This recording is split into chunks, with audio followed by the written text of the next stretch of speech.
ಯೋಂತಃ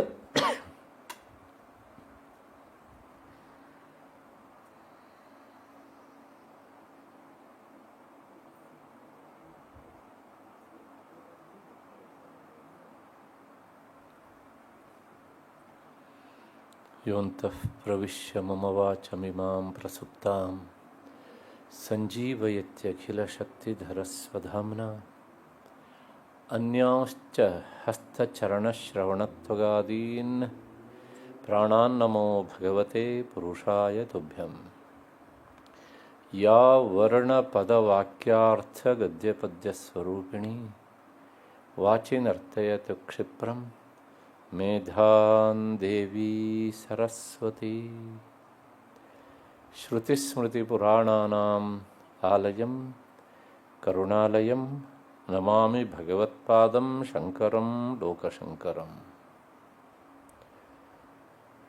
ಘಂಟಾಶೂಲಹಲಾನಿ ಶಂಖಮುಸಲೇ ಚಕ್ರಂ ಧನುಸ್ಸಾಯಕಂ ಹಸ್ತಾಬ್ಜೈರ್ದಧತೀಂ ಘನಾಂತವಿಲಸಚ್ಛೀತಾಂಶು ತುಲ್ಯಪ್ರಭಾಂ ಗೌರೀದೇಹಸಮುದ್ಭವಾಂ ತ್ರಿಜಗತಾಂ ಆಧಾರಭೂತಾಂ ಮಹಾಮತ್ರ ಸರಸ್ವತೀಂ ಅನುಭಜೆ ಶುಂಭಾದಿದೈತ್ಯಾರ್ದಿನೀಂ.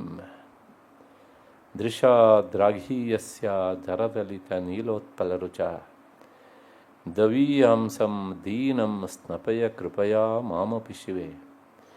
ಅನೇನಾಯಂ ಧನ್ಯೋ ಭವತಿ ನಚತೆ ಹಾನಿರಿಯತ ವನೇ ವಾ ಹರ್ಮೇ ವಾ ಸಮಕರ ನಿಪಾತೋ ಹಿಮಕರಃ ವನೇ ವಾ ಹರ್ಮೇ ವಾ ಸಮಕರ ನಿಪಾತೋ ಹಿಮಕರಃ.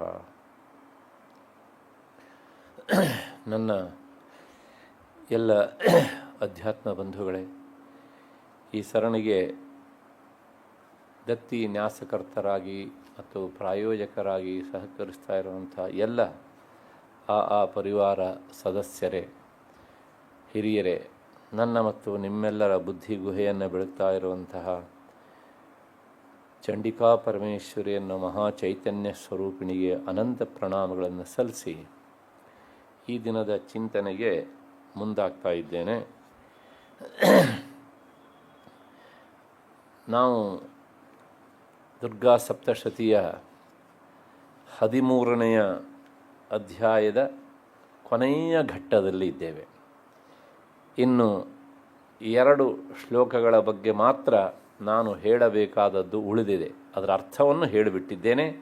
ಅದರ ಬಗ್ಗೆ ಒಂದು ಚೂರು ವಿಮರ್ಶೆಯ ಭಾಗವನ್ನು ನಿಮ್ಮ ಮುಂದೆ ನಾನು ಇಡಬೇಕು. ನಿನ್ನೆ ದಿವಸ ಅದನ್ನು ಹೇಳಿದ್ದೆ, ನಾಳೆ ಹೇಳ್ತೇನೆ ಅಂತ. ಅದೇ ರೀತಿಯಾಗಿ ವಾಸ್ತವಿಕವಾಗಿ ನೀವೆಲ್ಲ ಗಮನಿಸ್ತಾ ಬಂದಿರಬೇಕು. ಪುಸ್ತಕವನ್ನು ಯಾರು ತಂದುಕೊಂಡಿರ್ತೀರೋ ಅವ್ರ ಕೈಯಲ್ಲಿ ಇರುವ ಪುಸ್ತಕ ನೋಡಿ, ಆ ಎಲ್ಲ ಅಧ್ಯಾಯಗಳಲ್ಲಿ ಒಟ್ಟು ಇಷ್ಟು ಶ್ಲೋಕಗಳು ಇವೆ.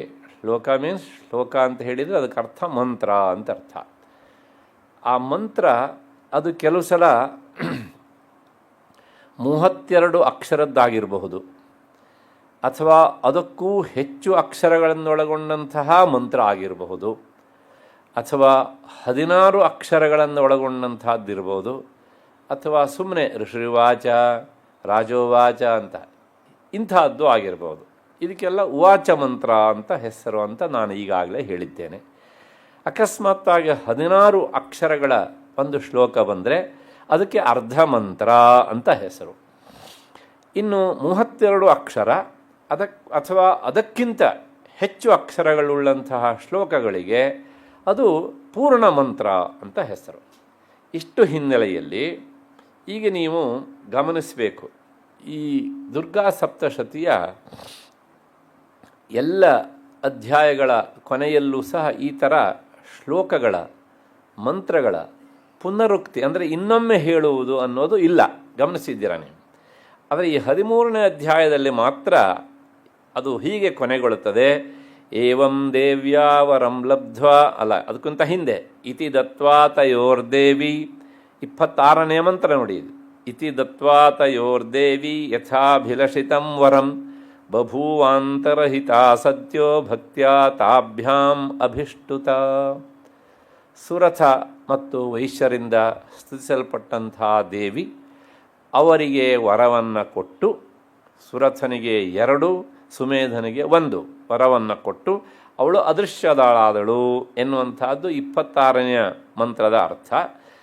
ಅದಾದಮೇಲೆ ಆ ಸುರಥನಿಗೆ ಕೊಡುವಂಥ ಮುಂದಿನ ಜನ್ಮದಲ್ಲಿ ಅವನು ಸೂರ್ಯನ ಮಗನಾಗಿ ಹುಟ್ಟುತ್ತೀಯೇ ನೀನು ಅಂತ ಜಗನ್ಮಾತೆ ವರ ಕೊಟ್ಟ ವಿಚಾರವನ್ನು 27ನೆಯ ಶ್ಲೋಕ ಅಥವಾ ಮಂತ್ರ ಹೇಳುತ್ತೆ. ಏನು ಅಂದರೆ, ಏವಂ ದೇವ್ಯಾ ವರಂ ಲಬ್ಧ್ವಾ ಸುರಥಃ ಕ್ಷತ್ರಿಯರ್ಷಭಃ ಸೂರ್ಯಾಜ್ಜನ್ಮ ಸಮಾಸಾದ್ಯ ಸಾವರ್ಣಿರ್ಭವಿತಾ ಮನುಃ. ಇಲ್ಲಿಗೆ ನಿಲ್ಲಿಸಬಹುದಿತ್ತಲ್ವಾ? ಅಂದರೆ ನೀನು ಮುಂದಿನ ಜನ್ಮದಲ್ಲಿ ಸೂರ್ಯನ ಮಗನಾಗಿ ಹುಟ್ಟುತ್ತೀಯೇ, ಒಂದು ಮನ್ವಂತರಗಳ ಕಾಲಕ್ಕೆ ಅಧಿಪತಿ ಆಗ್ತೀಯೇ, ಹಾಗಾಗಿ ಆ ಮನ್ವಂತರದ ಅಧಿಪತಿಯಾದ ನಿನಗೆ ಮನು ಎನ್ನುವಂಥ ಮನು ಪದವಿ ಸಿಗ್ತದೆ ಅಂತ ಜಗನ್ಮಾತೆ ಹೇಳಿದಳು ಅಂತ. ಇಲ್ಲಿಗೆ ವಾಸ್ತವಿಕವಾಗಿ ಮುಗಿದು ಹೋಯಿತು. ಆದರೆ ಮತ್ತೆ ಪುನಃ ನೋಡಿ, ಇತಿ ದತ್ವಾ ತಯೋರ್ದೇವಿ ಯಥಾಭಿಲಷಿತಂ ವರಂ ಬಭೂವಾಂತರಹಿತಾ ಸದ್ಯೋ ಭಕ್ತ್ಯಾ ತಾಭ್ಯಾಮಭಿಷ್ಟುತ. ಒಂದು ಶ್ಲೋಕ ಇಟ್ ಈಸ್ ರಿಪೀಟೆಡ್. ಎರಡನೇದು, ಏವಂ ದೇವ್ಯಾ ವರಂ ಲಬ್ಧ್ವಾ ಸುರಥಃ ಕ್ಷತ್ರಿಯರ್ಷಭಃ ಸೂರ್ಯಾಜ್ಜನ್ಮ ಸಮಾಸಾದ್ಯ ಸಾವರ್ಣಿರ್ಭವಿತಾ ಮನುಃ. 2 ಶ್ಲೋಕ.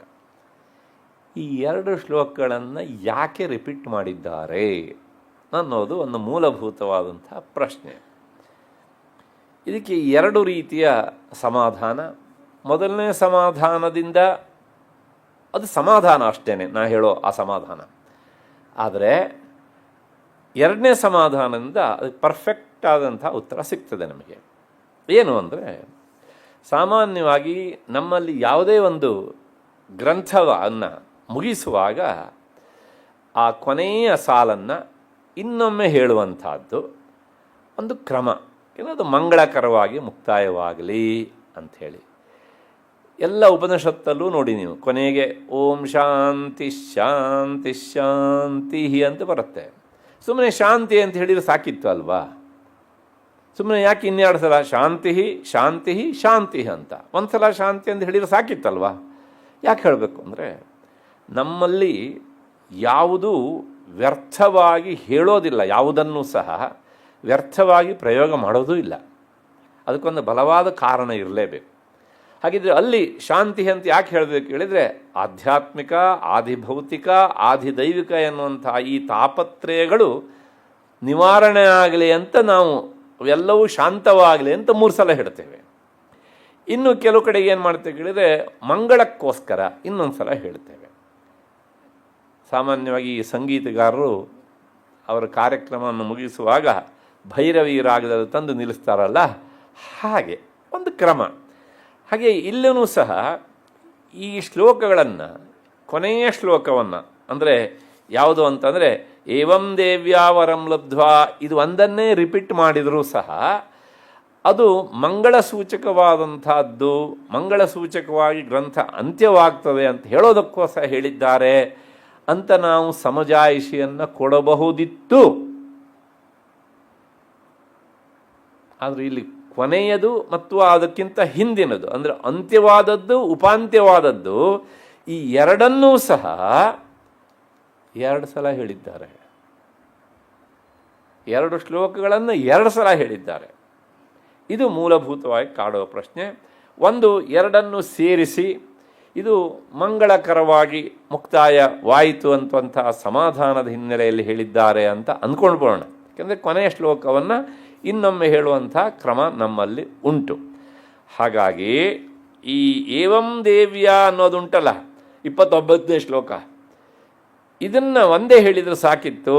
ಹಾಗಾಗಿ ಮಂಗಳಕರವಾಗಿ ಮುಕ್ತಾಯವಾಗಲಿ ಅಂತ ಹೇಳೋದಕ್ಕೆ ಇದೊಂದು ಸಾಕಿತ್ತು, ಅದಕ್ಕೂ ಹಿಂದಿನದು ಯಾಕೆ ಹೇಳಿದರು ಅಂತ ಕೇಳಿದರೆ ಅದಕ್ಕೆ ನನ್ನ ಹತ್ರ ಉತ್ತರ ಇಲ್ಲ. ನಾನು ಮೊದಲೇ ಹೇಳಿದ್ದೇನೆ, ಮೊದಲನೇ ಸಮಾಧಾನ ಅದು ಸಮಾಧಾನ ಅಷ್ಟೇ, ನಾವು ಬಲವಂತವಾಗಿ ಸಮಾಧಾನ ಪಟ್ಟುಕೊಳ್ಬೇಕು. ಆದರೆ 2ನೇ ಸಮಾಧಾನ ಅದು ವ್ಯಾಸಂಗಶೀಲರಾದವರಿಗೆ, ಅಧ್ಯಯನಾಸಕ್ತರಿಗೆ ಅವಶ್ಯ ಸಮಾಧಾನವನ್ನು ಕೊಡುವಂಥ ಉತ್ತರ. ಹಾಗಿದ್ರೆ ಏನು ಅಂತಂದರೆ, ಸ್ವಲ್ಪ ನಾವು ಮೊದಲಿಂದ ಜಾಲ ಆಡ್ಕೊಂಡು ಬರಬೇಕು ಇದನ್ನು. ಸಪ್ತಶತಿ ಅಂತ ಈ ಗ್ರಂಥದ ಹೆಸರು ಅಲ್ವಾ. ಸಪ್ತಶತಿ ಅಂದರೆ ಅರ್ಥ ಏನು ಅಂದರೆ 700 ಶ್ಲೋಕಗಳ ಗುಚ್ಛವನ್ನು ಒಳಗೊಂಡ ಗ್ರಂಥ ಅಂತ. ಹೌದು ತಾನೆ? ಹಾಗಾಗಿ ಇದರೊಳಗೆ ಒಟ್ಟು ಎಷ್ಟು ಶ್ಲೋಕಗಳಿರಬೇಕು? ಕರೆಕ್ಟಾಗಿ 700 ಇರಬೇಕು. 700ಕ್ಕಿಂತ ಕಡಿಮೆ ಇದ್ದರೆ ಅದು ಸಮಾಧಾನ ಅಲ್ಲ. ಹೌದು ತಾನೆ? ಆದ್ದರಿಂದ ಈಗ ನೋಡ್ತಾ ಬನ್ನಿ, ಇಲ್ಲಿ ಏನಾಗಿದೆ ಅಂತಂದರೆ, ಮೊದಲನೇ ಅಧ್ಯಾಯದಲ್ಲಿ ಪುಸ್ತಕ ಇದ್ದವ್ರು ಒಂದು ಸಹ ಚೆಕ್ ಮಾಡ್ಕೊಳ್ಳಿ. ಯಾಕೆಂದರೆ ಗಣೇಶ್ ಭಟ್ ಹೋಬಳಿ ಅವರು ಏನೋ ಹೇಳಿದರು, ಅವರು ತಲೆಯಿಂದ ಇದ್ದ ಉದುರಿಸಿದ್ರು, ನಾವು ತಲೆ ಹಾಕಿದ್ವಿ. ಇದು ಆಗಬಾರದು. ಯಾಕೆಂದರೆ ಈ ಸಂಸ್ಥೆ ಉದ್ದೇಶ ಏನೇ ಒಂದು ಚಿಂತನೆ ನಡೆದರೂ ಸಹ ಅದು ಅಧ್ಯಯನದ ಹಿನ್ನೆಲೆಯಲ್ಲಿ ಬರಬೇಕು ಎನ್ನುವಂತಹದ್ದು ಪೂಜ್ಯ DVG ಅವರ ಸಂಕಲ್ಪ. ಹಾಗಾಗಿ ಅದಕ್ಕೊಂದು ಕರಾರುವಾಕ್ಕಾಗುವಂಥ ಉತ್ತರವನ್ನು ನಾವು ಇವಾಗ ಕಂಡುಕೊಳ್ಬೇಕು. ಏನು ಅಂತಂದರೆ ನೋಡಿ, ಮೊದಲನೇ ಅಧ್ಯಾಯ ಒಟ್ಟು 13 ಅಧ್ಯಾಯ ಇದೆ. 1 2 3 4 5 ಅಂತ ಹಾಕ್ಕೊಬಿಡಿ. ಆ ನಂಬರ್ಗಳು ಅಧ್ಯಾಯ ಅಂತ ಹೇಳ್ತವೆ. ಅದರ ಪಕ್ಕದಲ್ಲಿ ನಂಬರ್ ಹಾಕ್ತಾ ಹೋಗಿ, ನಾನು ಹೇಳ್ತಾ ಹೋಗ್ತೇನೆ. ನಾನು ಹೇಳಿದ್ದು ಸರಿಯಾಗಿದೆಯೋ ಇಲ್ಲ ಅಂತ ಮನೆಗೆ ಹೋಗಿ ಚೆಕ್ ಮಾಡ್ಕೊಳ್ಳಿ ಅಷ್ಟೇ. ಮೊದಲನೇ ಅಧ್ಯಾಯದಲ್ಲಿ 104 ಶ್ಲೋಕಗಳಿವೆ. ಆ 104 ಅಂತ ನಾನು ಹೇಳಬೇಕಿದ್ರೆ ಅದರೊಳಗೆ ಉವಾಚ ಮಂತ್ರನೂ ಬಂತು, ಅರ್ಧ ಮಂತ್ರನೂ ಬಂತು, ಪೂರ್ಣ ಮಂತ್ರನೂ ಬಂತು. ಒಟ್ಟು ಸಂಖ್ಯೆ ಎಷ್ಟಿದೆ ಅಂತ ಕೇಳಿದರೆ 104, 104. ಎರಡನೇ ಅಧ್ಯಾಯದಲ್ಲಿ 69 ಶ್ಲೋಕಗಳು ಇವೆ. ಮೂರನೇ ಅಧ್ಯಾಯದೊಳಗೆ 44 ಶ್ಲೋಕಗಳು ಇವೆ. ನಾಲ್ಕನೇ ಅಧ್ಯಾಯದೊಳಗೆ 42 ಶ್ಲೋಕಗಳು ಇವೆ. ಐದನೆಯದರೊಳಗೆ 129 ಶ್ಲೋಕಗಳು ಮಂತ್ರಗಳು ಇವೆ. ಆರನೆಯದರೊಳಗೆ 24 ಮಂತ್ರಗಳಿವೆ. ಏಳನೇ ಅಧ್ಯಾಯದಲ್ಲಿ 27 ಶ್ಲೋಕಗಳಿವೆ. ಎಂಟನೆಯ ಅಧ್ಯಾಯದಲ್ಲಿ 63 ಶ್ಲೋಕಗಳಿವೆ. 9ನೇ ಅಧ್ಯಾಯದಲ್ಲಿ 41 ಶ್ಲೋಕಗಳಿವೆ. 10ನೇ ಅಧ್ಯಾಯದಲ್ಲಿ 32 ಶ್ಲೋಕಗಳು ಇವೆ. 11ನೇ ಅಧ್ಯಾಯದಲ್ಲಿ 55 ಶ್ಲೋಕಗಳಿವೆ. 12ನೇ ಅಧ್ಯಾಯದಲ್ಲಿ 41 ಶ್ಲೋಕಗಳಿವೆ. 13ನೇ ಅಧ್ಯಾಯದೊಳಗೆ 27, ಕೊನೆಯದು ಏವಂ ದೇವ್ಯ, ಅಷ್ಟಕ್ಕೆ ನಿಲ್ಲಿಸ್ಕೊಳ್ಳಿ, ಅಷ್ಟಕ್ಕೆ ಮುಗಿಬೇಕಿತ್ತು. 27 ಅಂತ ಇಟ್ಕೊಳ್ಳಿ. ನಾವು ಪುನಃ ರಿಪೀಟ್ ಆದದ್ದಕ್ಕೆ ಕಾರಣ ಕೊಡ್ತಾ ಇದ್ದೇವೆ ಅಲ್ವಾ. ಹಾಗಾಗಿ 27 ಇವಾಗ ಟೋಟಲ್ ಮಾಡಿ ಎಷ್ಟಾಗತ್ತೆ ಅಂದರೆ ಹೆಚ್ಚಿಗೆ ಆಗೋಲ್ಲ, ಕರೆಕ್ಟಾಗಿ 698 ಶ್ಲೋಕಗಳಾಗ್ತವೆ. ಅಲ್ಲಿಗೆ ಎಷ್ಟು 700 ಆಗೋದಕ್ಕೆ ಎಷ್ಟು ಶ್ಲೋಕಗಳ ಕಡಿಮೆ? ಇದನ್ನು ಸಪ್ತಶತಿ ಮಾಡಬೇಕೋ ಬಿಡಬೇಕಾ? ಮಾಡಬೇಕು ತಾನೇ ಹೆಸರಿಗೆ. ಅದಕ್ಕೆ ಜಸ್ಟಿಫಿಕೇಶನ್ ಕೊಡೋದಕ್ಕೋಸ್ಕರ ಈ ಕೊನೆಯ ಮಂತ್ರವನ್ನು ಏನು ಮಾಡಿದ್ದಾರೆ? 2 ಸಲ ರಿಪೀಟ್ ಮಾಡಿದ್ದಾರೆ. ಅಲ್ಲಿಗೆ 27ಕ್ಕೆ ಮುಗಿಬೇಕಿತ್ತು. 28, 29 ನೋಡಿ, 13ನೇ ಅಧ್ಯಾಯದೊಳಗೆ 29 ಶ್ಲೋಕಗಳ ಸಂಖ್ಯೆ ಇದೆ. ಅದು 29 ಆದಾಗ ಕರೆಕ್ಟಾಗಿ ಎಷ್ಟಾಗುತ್ತೆ? 700 ಶ್ಲೋಕಗಳು ಆಗುತ್ತವೆ. ಹೌದು ತಾನೆ? ಅಷ್ಟು ಹಿನ್ನೆಲೆಯಲ್ಲಿ ಯಾಕೆ ರಿಪೀಟ್ ಆಯಿತು ಅಂತಂದರೆ, ಹೀಗೆ ಸ್ವಾರಸ್ಯ ಹೇಳ್ತೇನೆ. ಈ ಗೊಂದಲಕ್ಕೆ ಬಹಳಷ್ಟು ಜನ ವ್ಯಾಖ್ಯಾನಕಾರರು ಅವರವರ ಮನಸ್ಸಿಗೆ ಬಂದ ಹಾಗೆ ಉತ್ತರ ಹೇಳಿದ್ದಾರೆ. ನಾನು ಇದನ್ನು ಇಲ್ಲಿ ನಿಮ್ಮ ಮುಂದೆ ಇಡಬೇಕಿದ್ರೆ ಒಂದು 7-8 ವ್ಯಾಖ್ಯಾನಗಳನ್ನು ನೋಡ್ತೇನೆ. ಯಾವ್ಯಾವ ವ್ಯಾಖ್ಯಾನಕಾರರು ಏನೇನು ಹೇಳಿದ್ದಾರೆ ಅಂತೇಳಿ ಕೊನೆಗೆ ಒಂದು ವ್ಯಾಖ್ಯಾನವನ್ನು ಇಟ್ಟುಕೊಂಡು ನಾನು ಅದನ್ನು ಹೇಳ್ತಾ ಹೋಗ್ತೇನೆ. ಬಹಳಷ್ಟು ಜನ ವ್ಯಾಖ್ಯಾನಕಾರರ ಪ್ರಕಾರ ದುರ್ಗಾ ಸಪ್ತಶತಿಯಲ್ಲಿ ಇರುವುದೆಷ್ಟು ಕೇಳಿದರೆ 623 ಶ್ಲೋಕಗಳು. ಅವರು ಸಮಾಧಾನ ಹೇಳ್ತಾರೆ, ಅಲ್ಲ 623 ಇದ್ರೆ 700 ಆಗೋದು ಹೇಗಿದ್ರಿ ಅಂತಂದರೆ, 600 ದಾಟಿತು ಅಂದರೆ ಮುಂದಿನ ಸಂಖ್ಯೆ ಯಾವುದು? 700 ಅಲ್ವಾ, ಹಾಗ 700 ಅಂತ ಅಂದ್ಕೊಳ್ಳಿ ಅಂತ. ಇದೆಲ್ಲ ಚಿಕ್ಕ ಮಕ್ಕಳಿಗೆ ಲಾಲಿ ಪಾಪನ್ನು ಕೊಟ್ಟು ಸಮಾಧಾನ ಪಡಿಸುವ ಉತ್ತರ ಅಲ್ವಾ. ಹಾಗೆ ಅಂತ ಯಾವನೋ ಒಬ್ಬನಿಗೆ ನಾನು 100 ರೂಪಾಯಿ ಕೊಡಬೇಕು, ಒಂದು 26 ರೂಪಾಯಿ ಕೊಟ್ಬಿಟ್ಟೆ, 100 ರೂಪಾಯಿ ಕೊಟ್ಟೆ ಅಂತ ಅಂದ್ಕೊಂಡ್ರೆ ಆಗತ್ತಾ? ನೀವೇ ಸುಮ್ಮನೆ ಇರ್ತೀರಾ? ಇಲ್ಲ ತಾನೆ. ವ್ಯಾಖ್ಯಾನಕಾರರು ಹಾಗೂ ಹೇಳ್ತಾರೆ. ಅಂದರೆ ನಾ ಹೇಳೋದು ಯಾಕೆ ಕೇಳಿದರೆ, ತಪ್ಪನ್ನು ಎಲ್ಲರೂ ಮಾಡ್ತಾರೆ. ಆದರೆ ನನ್ನ ಹತ್ರ ಯಾವುದುಂಟಲ್ಲ ಈ ಗ್ರಂಥ, ಇವರು ಮಾತ್ರ ಇದಕ್ಕೆ ಸರಿಯಾದ ಜಸ್ಟಿಫಿಕೇಶನ್ ಕೊಡ್ತಾರೆ. ಈಗ 2 ಶ್ಲೋಕಗಳ ಸಂಖ್ಯೆ ಕಡಿಮೆ ಆಗುತ್ತೆ, ಹಾಗಾಗಿ ಅದನ್ನು ಪೂರ್ತಿ ಮಾಡೋದಕ್ಕೋಸ್ಕರ ಈ 2 ಶ್ಲೋಕಗಳನ್ನು ಇನ್ನೊಮ್ಮೆ ಹೇಳಿದಾಗ 700 ಆಗತ್ತೆ ಅಂತ. ಬಹಳ ಅದ್ಭುತವಾದಂಥ ವಿಚಾರ. ಅಂದರೆ ಈ ಮಾತನ್ನು ಹೇಳಬೇಕಿದ್ರೆ ಅವರು ಅಷ್ಟನ್ನು ಮತ್ತೆ ಪುನಃ ಏನು ಮಾಡಿದ್ದಾರೆ, ಆಲೋಡನೆ ಮಾಡಿರಬೇಕು. ಸುಮ್ಮನೆ ಬಾಯಿ ಬಂದು ಉತ್ತರ ಹೇಳಿದರೆ ನಮಗೆ ಸಮಾಧಾನ ಸಿಗುವುದಿಲ್ಲ. ಮತ್ತಷ್ಟೇ ಅಲ್ಲ, ಮುಂದೂ ಸಹ ಈ ಸಮಸ್ಯೆಗಳು ನಮಗೆ ಬರ್ತವೆ. ಅಲ್ಲಲ್ಲೇ ಸಮಸ್ಯೆ ಬಂದಾಗ ಅದಕ್ಕೆಲ್ಲ ಕರಾರುವಾಕ್ಕಾಗಿ ಅಥೆಂಟಿಕ್ಕಾಗಿ ಉತ್ತರವನ್ನು ಕೆಲವು ವ್ಯಾಖ್ಯಾನಗಳು ಹೇಳಿವೆ. ಅದರೊಳಗೆ ಇದು ಒಂದು. ಯಾಕೆ ಕೇಳಿದರೆ, ಇಲ್ಲ ಒಂದು ಮಾತನ್ನು ಹೇಳಬೇಕು ನಾನು. ಈ ಗ್ರಂಥಗಳಿಗೆಲ್ಲ ವ್ಯಾಖ್ಯಾನ ಮಾಡುವವರಲ್ಲಿ 2 ತರಹದ ಜನರಿರ್ತಾರೆ. ಒಂದು ಗುಂಪಿನವರು ಅವರ ಬುದ್ಧಿಯನ್ನು, ಮೆದುಳನ್ನು ಮಸೆಯುವಂತಹ ವಿದ್ವಾಂಸರ ವರ್ಗ. ಕೇವಲ ಬೌದ್ಧಿಕವಾದಂಥ ಕಸರತ್ತು. ಆ ಬೌದ್ಧಿಕವಾದಂಥ ಕಸರತ್ತಿನಿಂದ ಬಂದಂಥ ಉತ್ತರ ನಮ್ಮ ಕಿವಿಗೆ ಸ್ಪರ್ಶ ಆಗ್ತದೆ, ಹೃದಯಕ್ಕೆ ನಾಟುವುದಿಲ್ಲ. ಇದು ಪಾಂಡಿತ್ಯದ ಬುರುಡೆ ಅಂತ ಗೊತ್ತಾಗುತ್ತೆ ಕೆಲವು ಸಲ ಅಲ್ವಾ. ಅದೇ ಹೇಳಿದ್ನಲ್ಲ, 623 627 ಇದ್ರೂ ಸಹ ಅದೆಷ್ಟು ಅಂತ ತಿಳ್ಕೊಳ್ಬೇಕು ನಾವು, 700 ಅಂತ ಅಂದ್ಕೊಳ್ಬೇಕು ಅಂತ. ಇಂಥ ಉತ್ತರಗಳು ಬಂದುಬಿಡ್ತೇವೆ ಕೆಲವು ಸಲ. 2ನೇ ಗುಂಪಿನವರಿದ್ದಾರೆ. ಅವರು ಜಗನ್ಮಾತೆಯನ್ನು ಉಪಾಸನೆ ಮಾಡಿದವರು. ಅವರ ಬಾಯಿಂದ ಬರುವುದು, ಅವರ ನಾಲಿಗೆ ಅವಳು ಮಾತನಾಡುವುದಕ್ಕೆ ಒಂದು ಮಾಧ್ಯಮವಾಗ್ತದೆ. ಹಾಗಾಗಿ ಅಂಥವರು ಮಾತ್ರ ಇಂಥ ಕರಾರುವಾಕ್ಕಾದಂಥ ಉತ್ತರವನ್ನು ಹೇಳಬಲ್ಲರು. ಅದು ನಮ್ಮ ಹೃದಯಕ್ಕೆ ಏನಾಗುತ್ತೆ, ತುಂಬ ಹತ್ತಿರವಾಗುತ್ತೆ.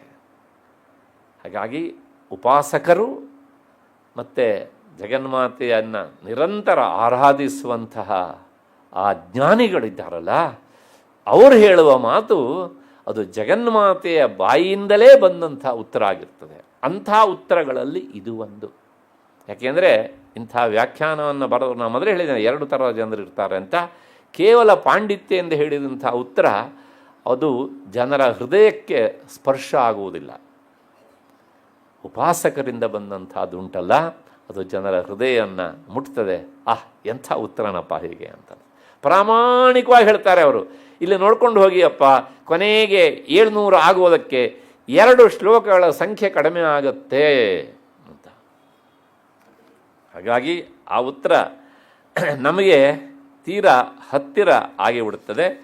ಅವರು ಹೇಳುವಂತಹ ಮಾತು ಹೇಗಿದೆ ಅಂತಂದರೆ, ಇಲ್ಲಿ ನೋಡಿ, ದ್ವಿನ್ಯೂನ ಸಪ್ತಶತಿ ಸಂಜಾಯತೆ.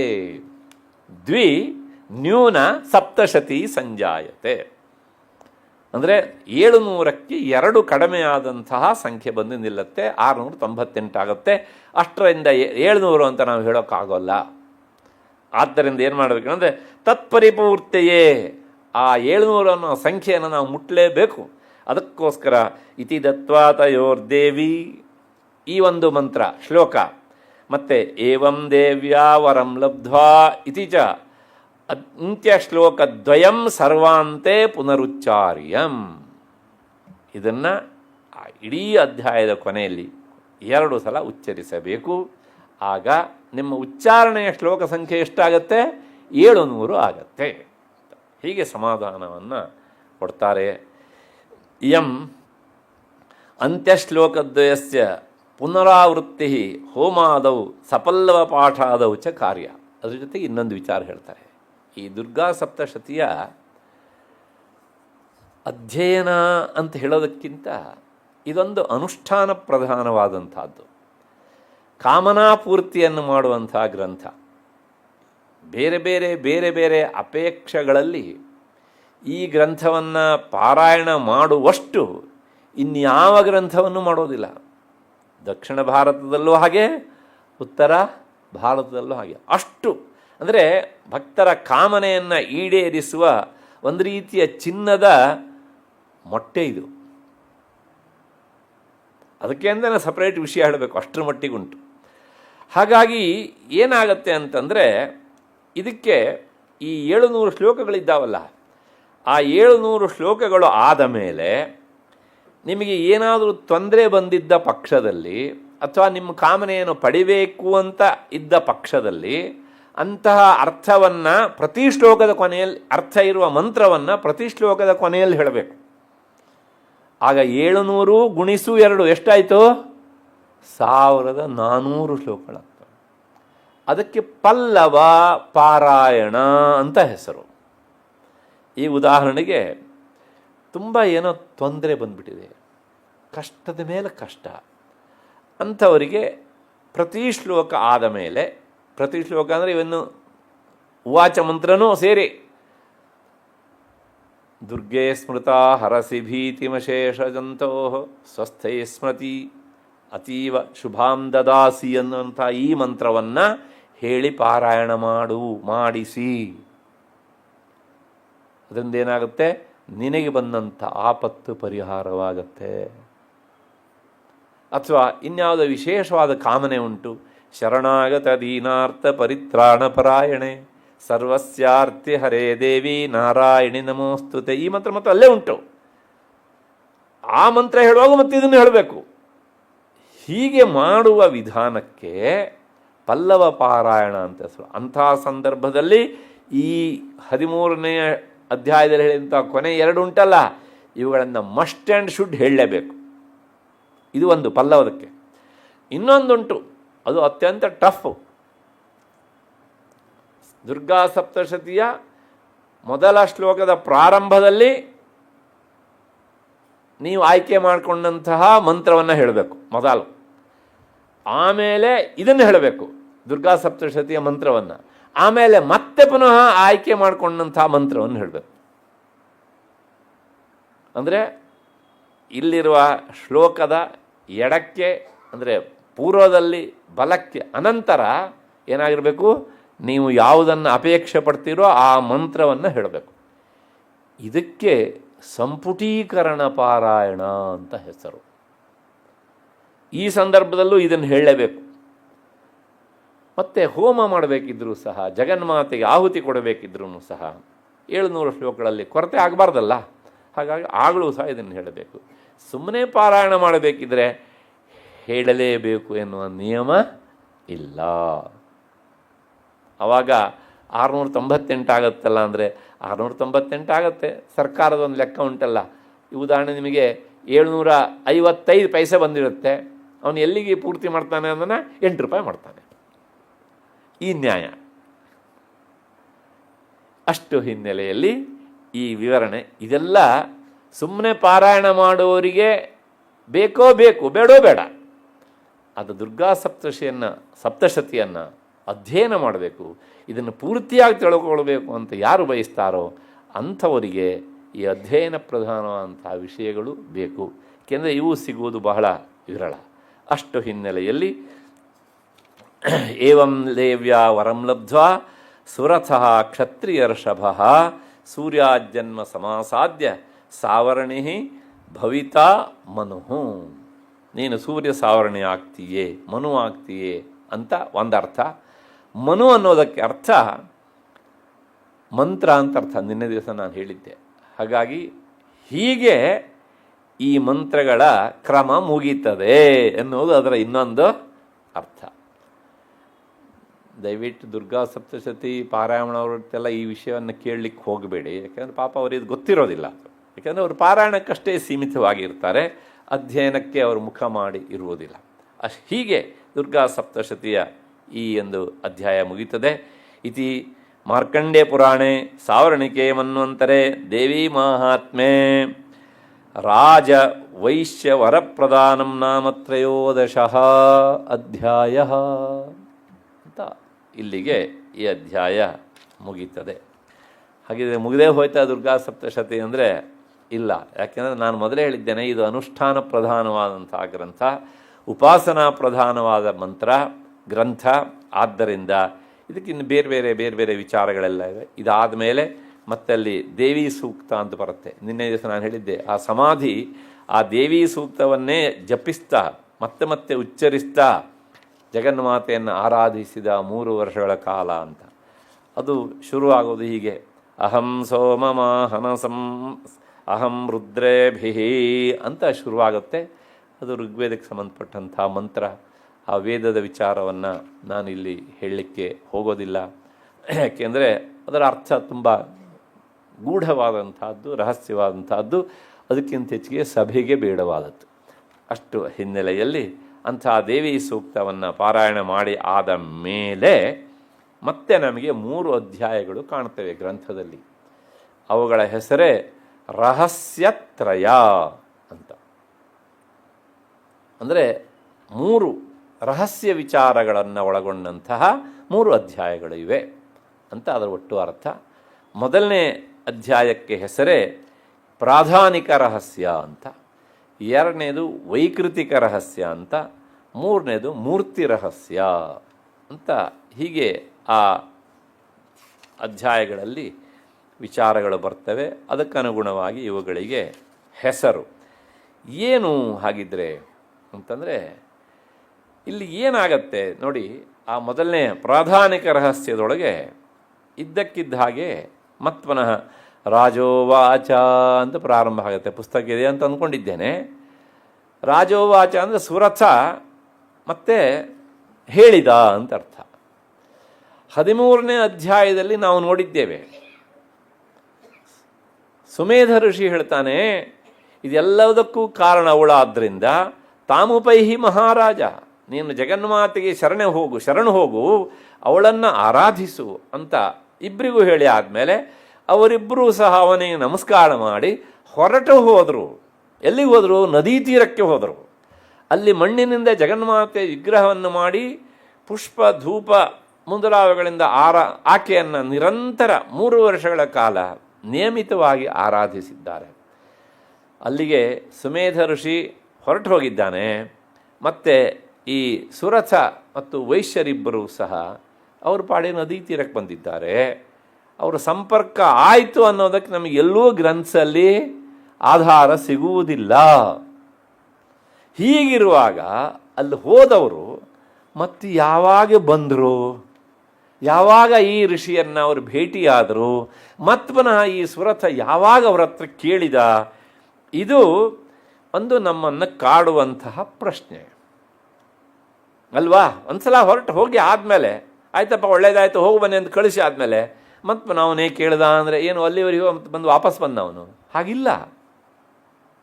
ಇದಕ್ಕೇನು ಸಮಾಧಾನ ಅಂತಂದರೆ, ನನ್ನ ಮುಂದಿರುವಂಥ ಕೃತಿ ಸಮಾಧಾನವನ್ನು ಹೇಳುತ್ತೆ. ಏನಂದರೆ, ಅತ್ರ ಕೇಚಿದ ಅಧಿಕಾ ಶ್ಲೋಕಾ ದೃಶ್ಯಂತೆ. ಕೆಲವು ಕಡೆಗಳಲ್ಲಿ ಹೆಚ್ಚು ಪಾಠ ಅಂದರೆ ಹೆಚ್ಚು ಶ್ಲೋಕಗಳಿರುವ ಪಾಠ ನಮಗೆ ಸಿಗತ್ತೆ ಅಂತ. ಅದರ ಪ್ರಕಾರ ಏನಾಯ್ತಂತೆ ಅಂತಂದರೆ, ಅವ್ರು ಹೇಳ್ತಾರೆ ನೋಡಿ, ತೇ ಯಥ ಏವಂ ಲಬ್ಧವರಹ ರಾಜ ಸುರಥ. ಹೀಗೆ ಜಗನ್ಮಾತೆಯಿಂದ ವರದವನ್ನು ಪಡೆದಂಥ ಸುರಥ ಕ್ಷತ್ರಿಯರ್ಷಭ ಮತ್ತು ಋಷೇಹ ಆಶ್ರಮಮಾಗತ್ಯ ತಸ್ಮೈ ಸರ್ವಂ ನಿವೇದ್ಯ. ಮತ್ತು ಪುನಃ ಆತ ಆ ಸುಮೇಧ ಋಷಿ ಆಶ್ರಮಕ್ಕೆ ಬಂದು 3 ವರ್ಷಗಳ ಕಾಲ ನೀವು ಹೇಳಿದಂತೆ ನಾವು ಜಗನ್ಮಾತೆಯನ್ನು ಆರಾಧಿಸಿದ್ದೇವೆ. ನೀವು ಹೇಳಿದಂತೆ ಅಂತ ನಾನು ಹೇಳಿದ್ದೇನೆ. ಅವನು ಪೂರ್ತಿ ಏನು ಹೇಳಿದ ಅಂತ ಗುಟ್ಟನ್ನು ಬಿಡಲಿಲ್ಲ. ಆ ಗುಟ್ಟನ್ನು ಹೇಳುವುದೇ ಮುಂದಿನ ರಹಸ್ಯತ್ರಯ. ಕೇವಲ ಪುಷ್ಪ ಧೂಪ ದೀಪ ಇಷ್ಟರಿಂದಲೇ ಜಗನ್ಮಾತೆ ಪ್ರತ್ಯಕ್ಷ ಆಗುವಂತಿದ್ರೆ ನಾವು ಮಾಡ್ತೇವೆ ಅಲ್ವಾ? ಹೌದು ತಾನೆ? ಆದ್ದರಿಂದ ಇಷ್ಟೇ ಅಲ್ಲ, ಇನ್ನೂ ಏನೇನೋ ಉಂಟು. ಅವನು ತಲೆ ತುಂಬ ಪ್ರಶ್ನೆ ಉಂಟು ಹೋಗಬೇಕಿದ್ರೆ. ಆ ಎಲ್ಲವನ್ನು ಸಹ ಅವನು ಕೇಳಿದ್ದಾನೆ. ಆದರೆ ಇಲ್ಲ, ಒಂದು ಸಣ್ಣ ಬದಲಾವಣೆ ಆಗಿದೆ. ಏನು ಬದಲಾವಣೆ ಅಂತ ಆಮೇಲೆ ಹೇಳ್ತೇನೆ. ಹೀಗೆ 3 ವರ್ಷಗಳ ಕಾಲ ಆದ ಮೇಲೆ ಆತ ಬಂದು ಆ ಸುಮೇಧ ಋಷಿಯನ್ನು ಕಂಡು ಸರ್ವಂ ನಿವೇದ್ಯ ಚ, ನಿಮ್ಮ ಹೇಳಿಕೆಯಂತೆ ನಾವು ಜಗನ್ಮಾತೆಯನ್ನು ಆರಾಧಿಸಿದ್ದೇವೆ. ತತಃ ತದಾಜ್ಞೆಯ ಸ್ವೀಯಂ ಜಗಾಮ ನಗರಂ ಪ್ರತಿ. ಅದಾದಮೇಲೆ ಸುಮೇಧ ಋಷಿ ಹೇಳ್ತಾನೆ, ಆಯ್ತಲ್ಲಪ್ಪ, ಜಗನ್ಮಾತೆ ಅನುಗ್ರಹ ಮಾಡಿಲ್ಲ ನಿನಗೆ, ನನ್ನ ಆಶ್ರಮಕ್ಕೆ ಬಂದಿದ್ದು ನಿನಗೇನು ಮೋಸ ಆಗಲಿಲ್ಲ. ಸಮಾಧಾನದಿಂದ ಹೋಗಿ ರಾಜ್ಯಭಾರ ಮಾಡು, ಕೊನೆಗೆ ನಿನ್ನ ಈ ದೇಹ ಅವಸಾನ ಹೊಂದಿದ ಮೇಲೆ ಮುಂದಿನ ಜನ್ಮದಲ್ಲಿ ನೀನು ಸೂರ್ಯನ ಮಗನಾಗಿ ಹುಟ್ಟಿ ಸಾವರ್ಣಿಕ ಮನುವಾಗ್ತೀಯೇ ಎನ್ನುವಂತಹ ಒಂದು ಸಮಾಧಾನವನ್ನು ನೆನಪಿಸಿ ಅವನಿಗೆ ಹತ್ವಾ ಶತ್ರುವನ್ನು ಮದೋದ್ರಿಕ್ತಾನ್ ಪ್ರಾಪ್ಯ ರಾಜ್ಯ ಮತಂದ್ರಿತ ಅಂತೆಲ್ಲ ಅವನಿಗೆ ಸಮಾಧಾನವನ್ನು ಹೇಳಿ ಬುಭುಜೇ ಪೃಥಿವೀಂ ಸರ್ವಾಹ ತತಃ ಸಾಗರ ಮೇಖಲಾಂ, ಈ ಜನ್ಮದಲ್ಲಿಯೇ ನೀನು ಸಾಗರ ಮೇಖಲ ಅಂದರೆ ನಿನ್ನ ರಾಜ್ಯಕ್ಕೆ ಗಡಿ ಯಾವುದು ಅಂದರೆ ಸಮುದ್ರವೇ ಗಡಿ. ಅಂದರೆ ಏನು ಹೇಳ್ದಂಗಾಯ್ತು, ಭಾರತದ 3 ಕಡೆಗೆ ಸಮುದ್ರ ಅಲ್ವಾ, ಒಂದು ಕಡೆಗೆ ಮಾತ್ರ ಭೂಮಿ, ಹೌದಲ್ವಾ? ಅಂದರೆ ಅಖಂಡ ಈ ಭರತಖಂಡಕ್ಕೆ ನೀನು ರಾಜನಾಗ್ತೀಯೇ ಈ ಜನ್ಮದಲ್ಲಿಯೇ ಅಂತ ಜಗನ್ಮಾತೆ ಹೇಳಿದ್ದನ್ನೇ ನೆನಪಿಸಿ ಅವರನ್ನು ಕಳಿಸಿಕೊಡ್ತಾನೆ. ಯಾವಜ್ಜೀವಂ ಸುಖಂ ಭುಕ್ತ್ವಾ ಅಷ್ಟಮ ಮನ್ವಂತರೇ ಪುನಃ, 8ನೇ ಮನ್ವಂತರದಲ್ಲಿ ಸೂರ್ಯಾಜನ್ಮ ಸಮಾಸಾಧ್ಯ ಸಾವರ್ಣಿರ್ಭವಿತಾ ಮನು, ನೀನು ಸೂರ್ಯನಿಂದ ಹುಟ್ಟಿ ಆ ಸಾವರ್ಣಿಕ ಮನುವಾಗ್ತೀಯೇ ಅಂತ ಅವನನ್ನು ಕಳಿಸಿಕೊಟ್ಟ. ಅವನ ಜೊತೆಗೆ ಸುಮೇಧ ಮಹರ್ಷಿ ಆಶ್ರಮಕ್ಕೆ ಸಮಾಧಿ ವೈಶ್ಯನೂ ಹೋಗಿದ್ದಾನೆ. ಇವನ ಕಥೆ ಕೇಳಬೇಕು, ಬಹಳ ಚಂದ. ಏನು ಅಂದರೆ ವೈಶ್ಯಶ್ಚ, ಆ 3 ವರ್ಷಗಳಲ್ಲಿ ಜಗನ್ಮಾತೆಯ ಆರಾಧನೆಯಿಂದ ಏನು ಬದಲಾವಣೆ ಆಗಿತ್ತು ಅವನಲ್ಲಿ ಅಂತಂದರೆ ನಿರ್ಮಮ, ಅವನ ಮನಸ್ಸಿನಲ್ಲಿ ಮಮಕಾರ, ಇದು ನನ್ನದು ಎನ್ನುವಂತಹ ಒಂದು ಅಂಶ ಕೂಡ ಇರಲಿಲ್ಲ. ಅಷ್ಟರ ಮಟ್ಟಿಗೆ ಬದಲಾವಣೆ ಆಗಿದ್ದ ಅವನು. ಮತ್ತೆ 2ನೇ ಮಾತು ನೋಡಬೇಕು, ಜ್ಞಾನಿ. ಅವನು ಕೇಳಿದ್ದೇನು, ನನಗೆ ಜಗನ್ಮಾತೆಯ ಸ್ವರೂಪ ಮತ್ತು ನನ್ನ ಸ್ವರೂಪ ಇದು ಎರಡೂ ಒಂದೇ ಅಂತ ಅರ್ಥ ಆಗುವ ಅದ್ವೈತ ಜ್ಞಾನವನ್ನು ಕರುಣಿಸುವಂತ ಕೇಳಿದ್ನಲ್ಲ ಜಗನ್ಮಾತೆ ಹತ್ರ, ಅಂಥ ವರ ಅವನಿಗೆ ಸಿಕ್ಕಿತ್ತು. ಹಾಗಾಗಿ ಈಗ ಅವನು ಟೋಟಲಿ ಏನಾಗಿದ್ದಾನೆ ಕೇಳಿದರೆ ಅಂತರ್ಮುಖನಾಗಿದ್ದಾನೆ, ಜ್ಞಾನಿಯಾಗಿದ್ದಾನೆ. ದೇವ್ಯಾರಾಧನ ತತ್ಪರ. ಅವನು 3 ವರ್ಷ ಮಾತ್ರ ಮಾಡಿದ್ದಲ್ಲ, ಹೋದಲ್ಲಿ ಬಂದಲ್ಲಿ ಎಲ್ಲ ಮಾನಸಿಕವಾಗಿ ಅವಳನ್ನೇ ಆರಾಧನೆ ಮಾಡ್ತಿದ್ದ. ಪೂಜೆಯಲ್ಲಿ 2 ತರಹದ ಪೂಜೆ, ಒಂದು ಬಾಹ್ಯ ಪೂಜೆ, ಇನ್ನೊಂದು ಆಂತರಿಕವಾದ ಪೂಜೆ. ಬಾಹ್ಯ ಪೂಜೆ ಆ ಆಂತರಿಕವಾದ ಪೂಜೆಯ ಹೋಗೋದಕ್ಕೆ ಅದೊಂದು ಮಾಧ್ಯಮ. ನಾವೇನು ಮಾಡ್ತೇವೆ, ಬಾಹ್ಯ ಪೂಜೆಯಲ್ಲೇ ನಿಂತಿರ್ತೇವೆ ಅಲ್ವಾ. ಒಂದು ದಿವಸ ಪೂಜಾ ಸಾಮಗ್ರಿ ಸಿಗಲಿಲ್ಲ ಅಂದರೆ ಸಿಡಿಮಿಡಿಗೊಳ್ತೇವೆ. ಈ ಬಾಹ್ಯ ಪೂಜೆ ಬೇಕು, ಎಲ್ಲಿವರೆಗೆ ಬೇಕು ಅಂದರೆ ಆಂತರಿಕ ಪೂಜೆ ಗಟ್ಟಿಯಾಗುವವರೆಗೆ ಅದು ಬೇಕು ಅಷ್ಟೇ. ಅದು ಗಟ್ಟಿ ಆದಮೇಲೆ ಬಿಟ್ಟು ಹೋಗಬೇಕು. ಲಲಿತಾ ಸಹಸ್ರನಾಮದಲ್ಲಿ ಒಂದು ಮಾತು ಬರ್ತದೆ, ಅಂತರ್ಮುಖ ಸಮಾರಾಧ್ಯ ಬಹಿರ್ಮುಖ ಸುದುರ್ಲಭ. ಹೌದು ತಾನೇ? ಹಾಗಾಗಿ ಆ ಆಂತರಿಕವಾದ ಪೂಜೆಗೆ ಹೆಚ್ಚು ಬೆಲೆ, ಹೆಚ್ಚು ತೂಕ. ಹಾಗಾಗಿ ಆತ ಆ 3 ವರ್ಷಗಳ ನಂತರವೂ ಸಹ ಹೋದಲ್ಲಿ ಬಂದಲ್ಲಿ ಕುಳಿತಲ್ಲಿ ಎಲ್ಲ ಅವನ ಮನಸ್ಸು ಆಕೆಯನ್ನೇ ಯೋಚನೆ ಮಾಡ್ತಿತ್ತು, ಅವಳನ್ನೇ ಧ್ಯಾನಿಸುತ್ತಿತ್ತು, ಅವಳನ್ನೇ ಚಿಂತಿಸ್ತಿತ್ತು. ಇದಕ್ಕಿಂತ ದೊಡ್ಡ ಪೂಜೆ ಇನ್ನೇನ್ರಿ ಬೇಕು? ಆದ್ದರಿಂದ ತತ್ಪರ. ಮತ್ತೆ ಹೇಗಿತ್ತು ಅವನ ಜೀವನ ಅಂದರೆ ತೀರ್ಥೇಶು ವಿಚರನ್ ಗಾಯನ್, ತೀರ್ಥಕ್ಷೇತ್ರಗಳಲ್ಲಿ ಸಂಚಾರ ಮಾಡ್ತಿದ್ದ. ಇವನಿಗೆ ಇಷ್ಟ ಬಂದ ಹಾಗೆ ಜಗನ್ಮಾತೆ ವಿಚಾರವನ್ನು ಇವನೇ ಹೇಳ್ಕೊಳ್ತಾ ಇದ್ದ. ನೋಡುವ ದೃಷ್ಟಿಯಲ್ಲಿ ಹುಚ್ಚನಾಗಿ ಕಾಣುತ್ತಿದ್ದ. ಜ್ಞಾನಿಗಳೆಲ್ಲ ಈ ದೇಶದ ಜನರಿಗೆ ಬಹಳಷ್ಟು ಜನರು ಹುಚ್ಚರಾಗಿ ಕಂಡಿದ್ದಾರೆ. ಅವ್ರ ಮೇಲೆ ಕಲ್ಲಿ ಎಸೆದಿದ್ದಾರೆ, ಅವರು ಹೊಡೆಸ್ಕೊಂಡಿದ್ದಾರೆ, ಪ್ರತಿಕ್ರಿಯೆನೇ ಮಾಡಲಿಲ್ಲ ಅವರು. ನೋಡಿ ಹೇಳುತ್ತೆ ಅದು, ತೀರ್ಥೇಶು ವಿಚರನ್ ಗಾಯನ್ ಭಗವತ್ಯ ಗುಣಾನ್ ಅಥ. ಇದೇನು ಆಶ್ಚರ್ಯ ಅಲ್ಲ. ಆ ಭಕ್ತಿಯ ಉದ್ರೇಕ ಸ್ಥಿತಿಗೆ ಹೋದಾಗ ಇದೆಲ್ಲ ಆಗುವುದು ತೀರಾ ತೀರಾ ಸಹಜ. ಅವನು ನಾನು ಹೀಗೆ ಹೇಳಿದರೆ ಯಾರೋ ನಗ್ತಾರೆ ನನ್ನ ನೋಡಿ, ನಾನು ಸಂಕೋಚ ಪಟ್ಕೊಳ್ಬೇಕಾಗತ್ತೆ, ಇದು ಯಾವುದೋ ಅವನಿಗೆ ಬರಲ್ಲ. ಇವ್ರು ಕಂಡ್ರತಾನೆ ಅವನಿಗೆ ಈ ಭಾವನೆ ಬರೋದು. ಕಣ್ಣು ನೋಡ್ತಾ ಇರತ್ತೆ, ಅದರ ಮನಸ್ಸು ಅದರ ಜೊತೆಗೆ ಸೇರಿರೋದಿಲ್ಲ. ಮನಸ್ಸು ಆಂತರಿಕವಾಗಿ ವಿಚಾರ ಮಾಡ್ತಾ ಇರುತ್ತೆ. ಹಾಗಾಗಿ ಅವನಿಗೆ ಯಾರು ಏನು ಹೇಳಿದರೂ ಸಹ ಏನೂ ಅನ್ನಿಸೋದಿಲ್ಲ. ಕೊನೆಗೆ ಏನಾಯಿತು ಅಂದರೆ ಕಾಲಾತಿ ವಾಹನಂ ಕುರುವನ್ ಮುಕ್ತಬಂಧ ಚಚಾರ. ನನ್ನ ಈ ದೇಹ ಯಾವಾಗ ಬಿದ್ದು ಹೋಗ್ತದೆ ಅಂತ ಪ್ರತೀಕ್ಷೆ ಮಾಡ್ತಾ ಮುಕ್ತಬಂಧ, ಎಲ್ಲ ರೀತಿಯ ಬಂಧನವನ್ನು ಕಳ್ಕೊಂಡು ಅವನು ಅಲದಾಡ್ತಾ ಇದ್ದ.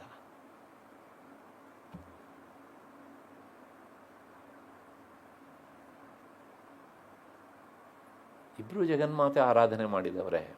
ನಾನು ಮೊದಲೇ ಹೇಳಿದ್ದೇನೆ, ಅವನ ಉದ್ದೇಶ ಕಾಮನಾಪೂರ್ತಿ, ಇವೊಂದು ಪ್ರವೃತ್ತಿ ಮಾರ್ಗ ಅಲ್ಲ, ನನಗೆ ನಿವೃತ್ತಿ ಮಾರ್ಗ ಬೇಕು ಅಂತ ಆಯ್ಕೆ ಮಾಡಿಕೊಂಡಿದ್ದಾನೆ. ಜಗನ್ಮಾತೆ ಅನುಗ್ರಹದಿಂದ ಅವನು ಆ ದಾರಿಗೆ ಈಗಾಗಲೇ ಹೋಗಿಬಿಟ್ಟಿದ್ದಾನೆ. ಎಲ್ಲ ವೇದಾಂತಪರವಾದ ಮಾತುಗಳೇ ಅವನ ಬಗ್ಗೆ ನಮಗೆ ಕಂಡು ಬರ್ತದೆ. ಯಾಕೆಂದರೆ ಅವನು ಆಯ್ಕೆ ಮಾಡಿಕೊಂಡಂಥದ್ದು. ಹೀಗೆ ಕೊನೆಗೆ ಅವನು ಜ್ಞಾನಿಯೇ ಆಗಿಬಿಟ್ಟಿದ್ದಾನೆ. ಮುಕ್ತ ಬಂಧ ಎಷ್ಟರ ಮಟ್ಟಿಗೆ ಅಂದರೆ ಈ ದೇಹವು ನನ್ನದು ಎನ್ನುವಂಥ ಭಾವನೆ ಅವನಿಗಿಲ್ಲ. ಅಷ್ಟರ ಮಟ್ಟಿಗೆ ವಿರಕ್ತನಾಗಿಬಿಟ್ಟಿದ್ದಾನೆ. ಅವನ ಮನಸ್ಸು ಜಗನ್ಮಾತೆಯೇ ಆಗಿಬಿಟ್ಟಿದೆ.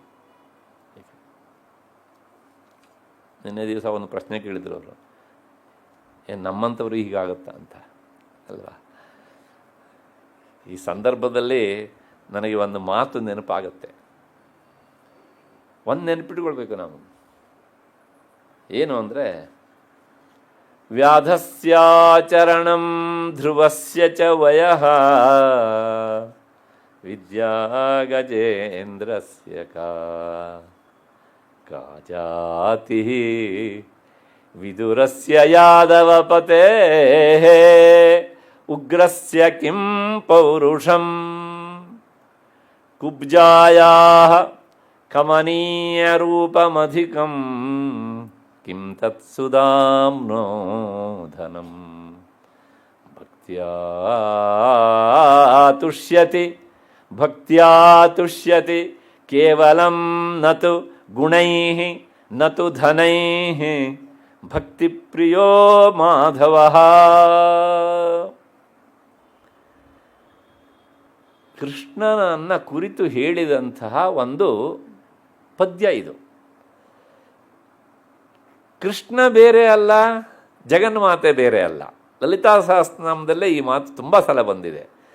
ನನ್ನದೇ ಪುರುಷಾಕೃತಿ ಕೃಷ್ಣ ಅಂತ ಜಗನ್ಮಾತೆ ಹೇಳ್ತಾಳೆ. ಕೃಷ್ಣ ಹೇಳ್ತಾನೆ, ನನ್ನದೇ ಸ್ತ್ರೀರೂಪ ಜಗನ್ಮಾತೆ ಅಂತ.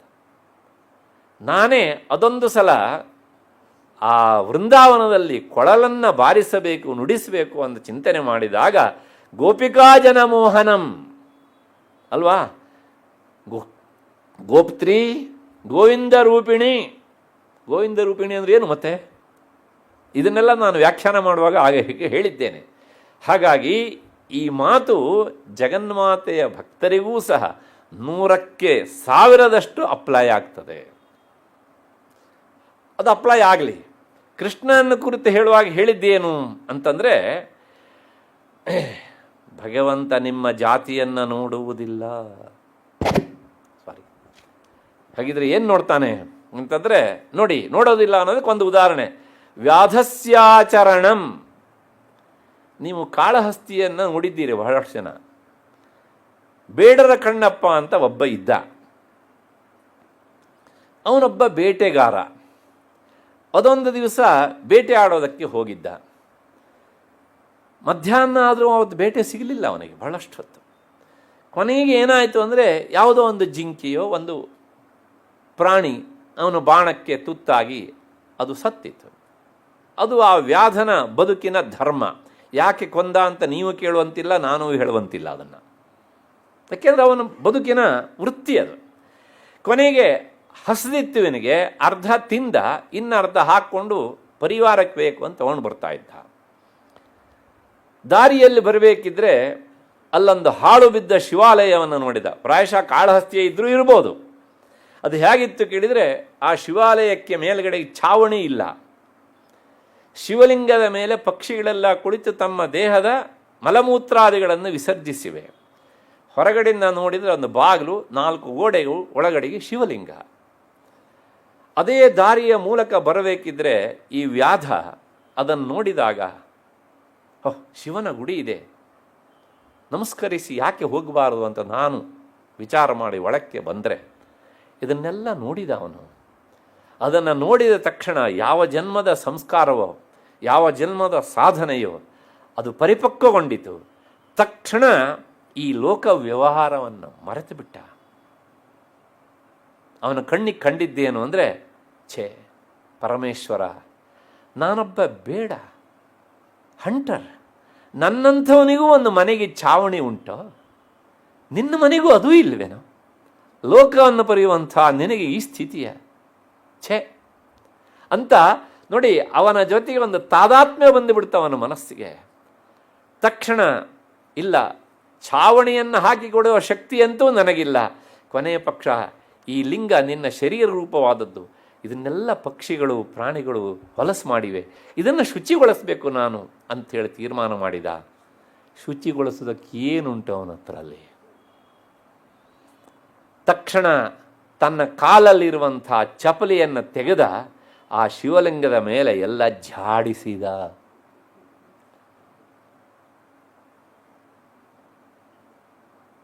ಚಪಲಿಯಿಂದ ಆ ಪ್ರಾಣಿಗಳು ಉಚ್ಚಿಷ್ಟ ಮಾಡಿದ್ವಲ್ಲ ಅದನ್ನೆಲ್ಲ ಕ್ಲೀನ್ ಮಾಡಿದ. ಅದಾದ ಮೇಲೆ ಮುಂದುವರೆದು, ನಿನಗೆ ರುದ್ರ ಅಂತ ಹೆಸರು, ನಿನಗೆ ಅಭಿಷೇಕ ತುಂಬ ಇಷ್ಟ ಅಂತ ಕೇಳಿದ್ದೇನೆ, ಹಾಗಾಗಿ ನಿನಗೇನಾದರೂ ಅಭಿಷೇಕ ಮಾಡಬೇಕು, ನಾನು ಹೇಗೋ ಅಭಿಷೇಕ ಮಾಡಲಿ ಅಂತ ವಿಚಾರ ಮಾಡ್ತಾನೆ. ಆದರೆ ಅಭಿಷೇಕ ಮಾಡಬೇಕಂದ್ರೆ ನೀರು ಬೇಕಲ್ಲ, ನೀರು ತರೋದಕ್ಕೆ ಏನೂ ಇಲ್ಲ. ಕೊನೆಗೆ ಅಲ್ಲಿ ನಿಂತು ನೋಡಿದ, ಮುಂದ್ಗಡೆ ಎಲ್ಲೋ ಒಂದು ಜುಳು ಜುಳು ಶಬ್ದ, ಒಂದು ತ್ವರೆ ಹರಿತಾ ಇತ್ತು. ಅಲ್ಲಿ ಹೋದ, ತನ್ನ ಬಾಯಿ ತುಂಬ ನೀರನ್ನು ತುಂಬಿಕೊಂಡ, ಬಂದು ಶಿವಲಿಂಗದ ಮೇಲೆ ಅದಷ್ಟನ್ನು ಉಗುಳಿದ. ಗಂಡೂಷಾಂಬು ನಿಷೇಚನಂ ಪುರರಿಪೋ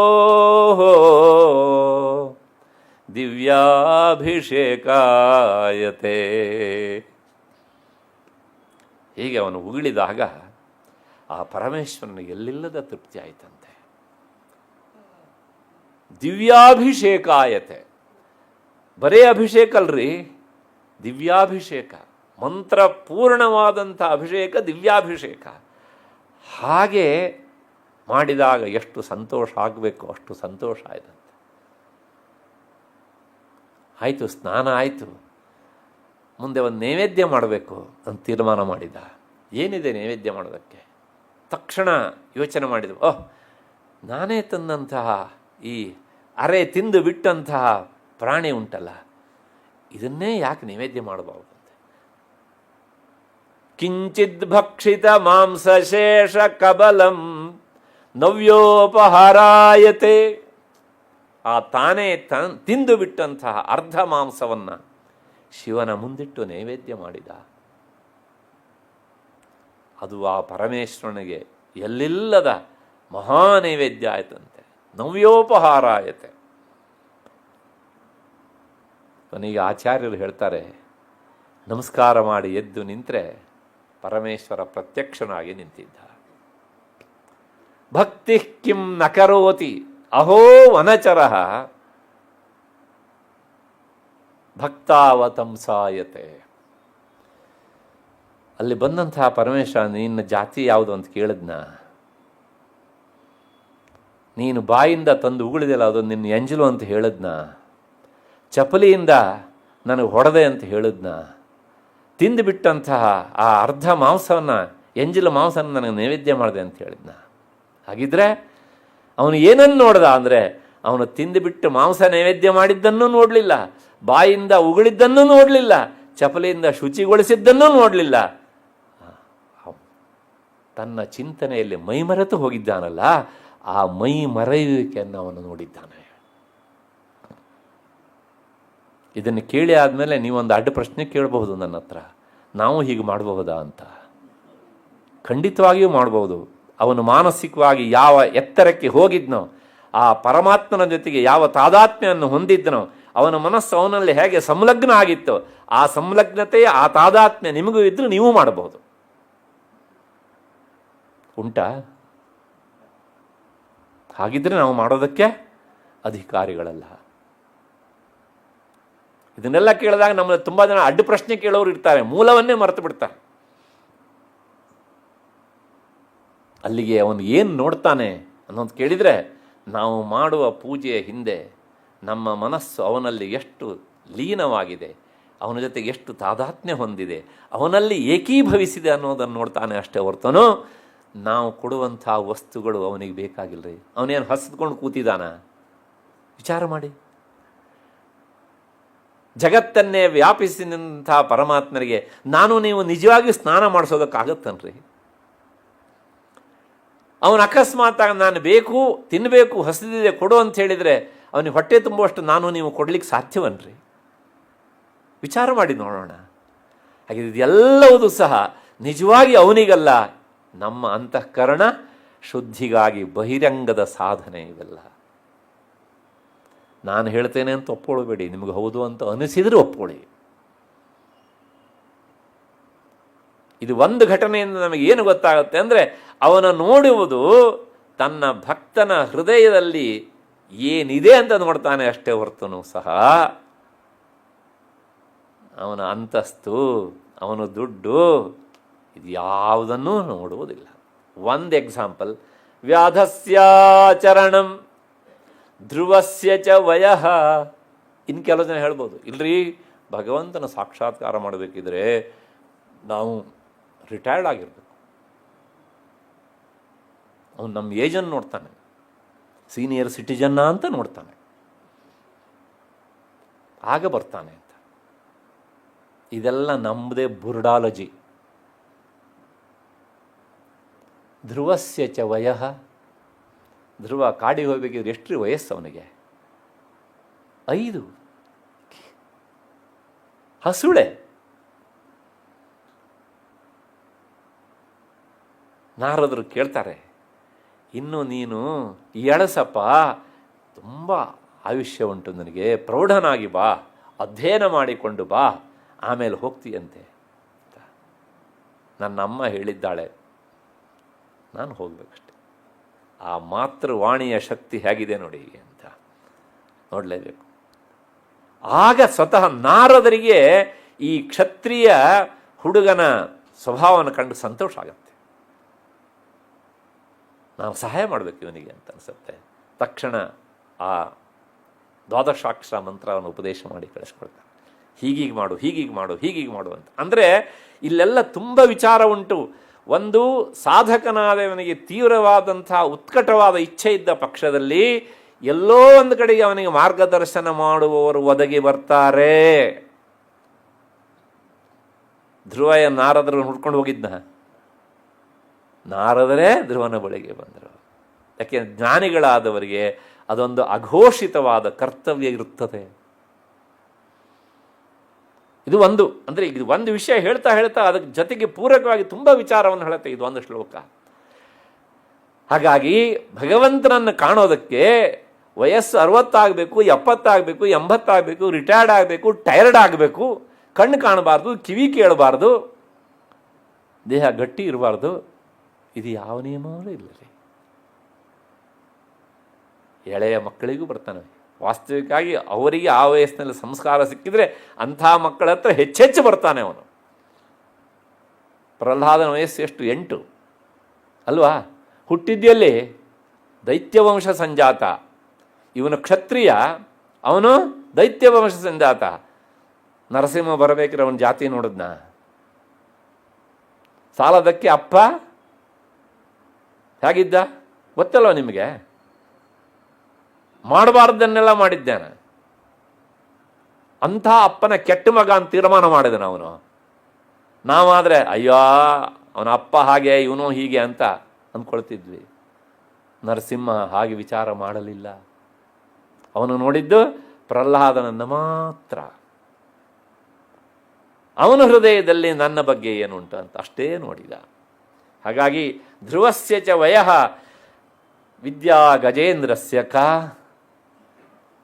ತನ್ನ ಕಾಲನ್ನು ಮೊಸಳೆ ಹಿಡಿದು ಎಳಿತಾ ಇರಬೇಕಿದ್ರೆ ತನ್ನವ್ರು ಯಾರೂ ಇನ್ನು ತನ್ನನ್ನು ರಕ್ಷಿಸುವುದಿಲ್ಲ ಅಂತ ದೃಢವಾದಾಗ ಕೊನೆಗೆ ಅನ್ಯಥಾ ಶರಣನ್ನಾಸ್ತಿ ತ್ವಮೇವ ಶರಣಂ ಮಮ ಅಂತ ತನ್ನ ಸೊಂಡೆಲಿನಿಂದ ಒಂದು ಕಮಲದ ಹೂವನ್ನು ಎತ್ತಿ, ಭಗವಂತ ನೀನು ಎಲ್ಲಿದ್ಯೋ ಹೇಗಿದ್ಯೋ ನನಗೆ ಗೊತ್ತಿಲ್ಲ ಅಂಥೇಳಿ ಆ ಕಮಲದ ಹೂವನ್ನು ಮೇಲಕ್ಕೆ ಎಸಿತಲ್ಲ. ಒಂದು ಕ್ಷಣಕಾಲದ ಏಕಾಗ್ರತೆ ರೀ. ಎಂಥ ಗಜೇಂದ್ರನನ್ನು ಬಂದು ಕಾಪಾಡಿದನಲ್ಲ ಅವನು. ಇಂಥ ಗಜೇಂದ್ರ ಏನು ಓದಿತ್ತು? ಯೂನಿವರ್ಸಿಟಿಯ ಗ್ರ್ಯಾಜುಯೇಷನ್ ಏನಾದ್ರು ಆಗಿತ್ತು ಅದಕ್ಕೆ. ಮಹಾಬುದ್ಧಿವಂತನ ಅದು. ಉತ್ತರ ಹುಡುಕ್ಬೇಕಲ್ವ ನಾವು. ಅಲ್ಲಿಗೆ ನೀನು ವಿದ್ಯಾವಂತ ಹೌದಾ ಅಲ್ವಾ ಅಂತನೂ ಸಹ ಅವನು ನೋಡುವುದಿಲ್ಲ. ಅಧ್ಯಾತ್ಮದ ಪಥದ ಸ್ವಭಾವವೇ ಬೇರೆ ಅದು. ವಿದ್ಯಾ ಗಜೇಂದ್ರಸ್ಯ ಕ. ಅದಾದಮೇಲೆ ಕಾಜಾತಿ ವಿದುರಸ್ಯ. ವಿದುರನ ಜಾತಿ ಯಾವುದ್ರಿ?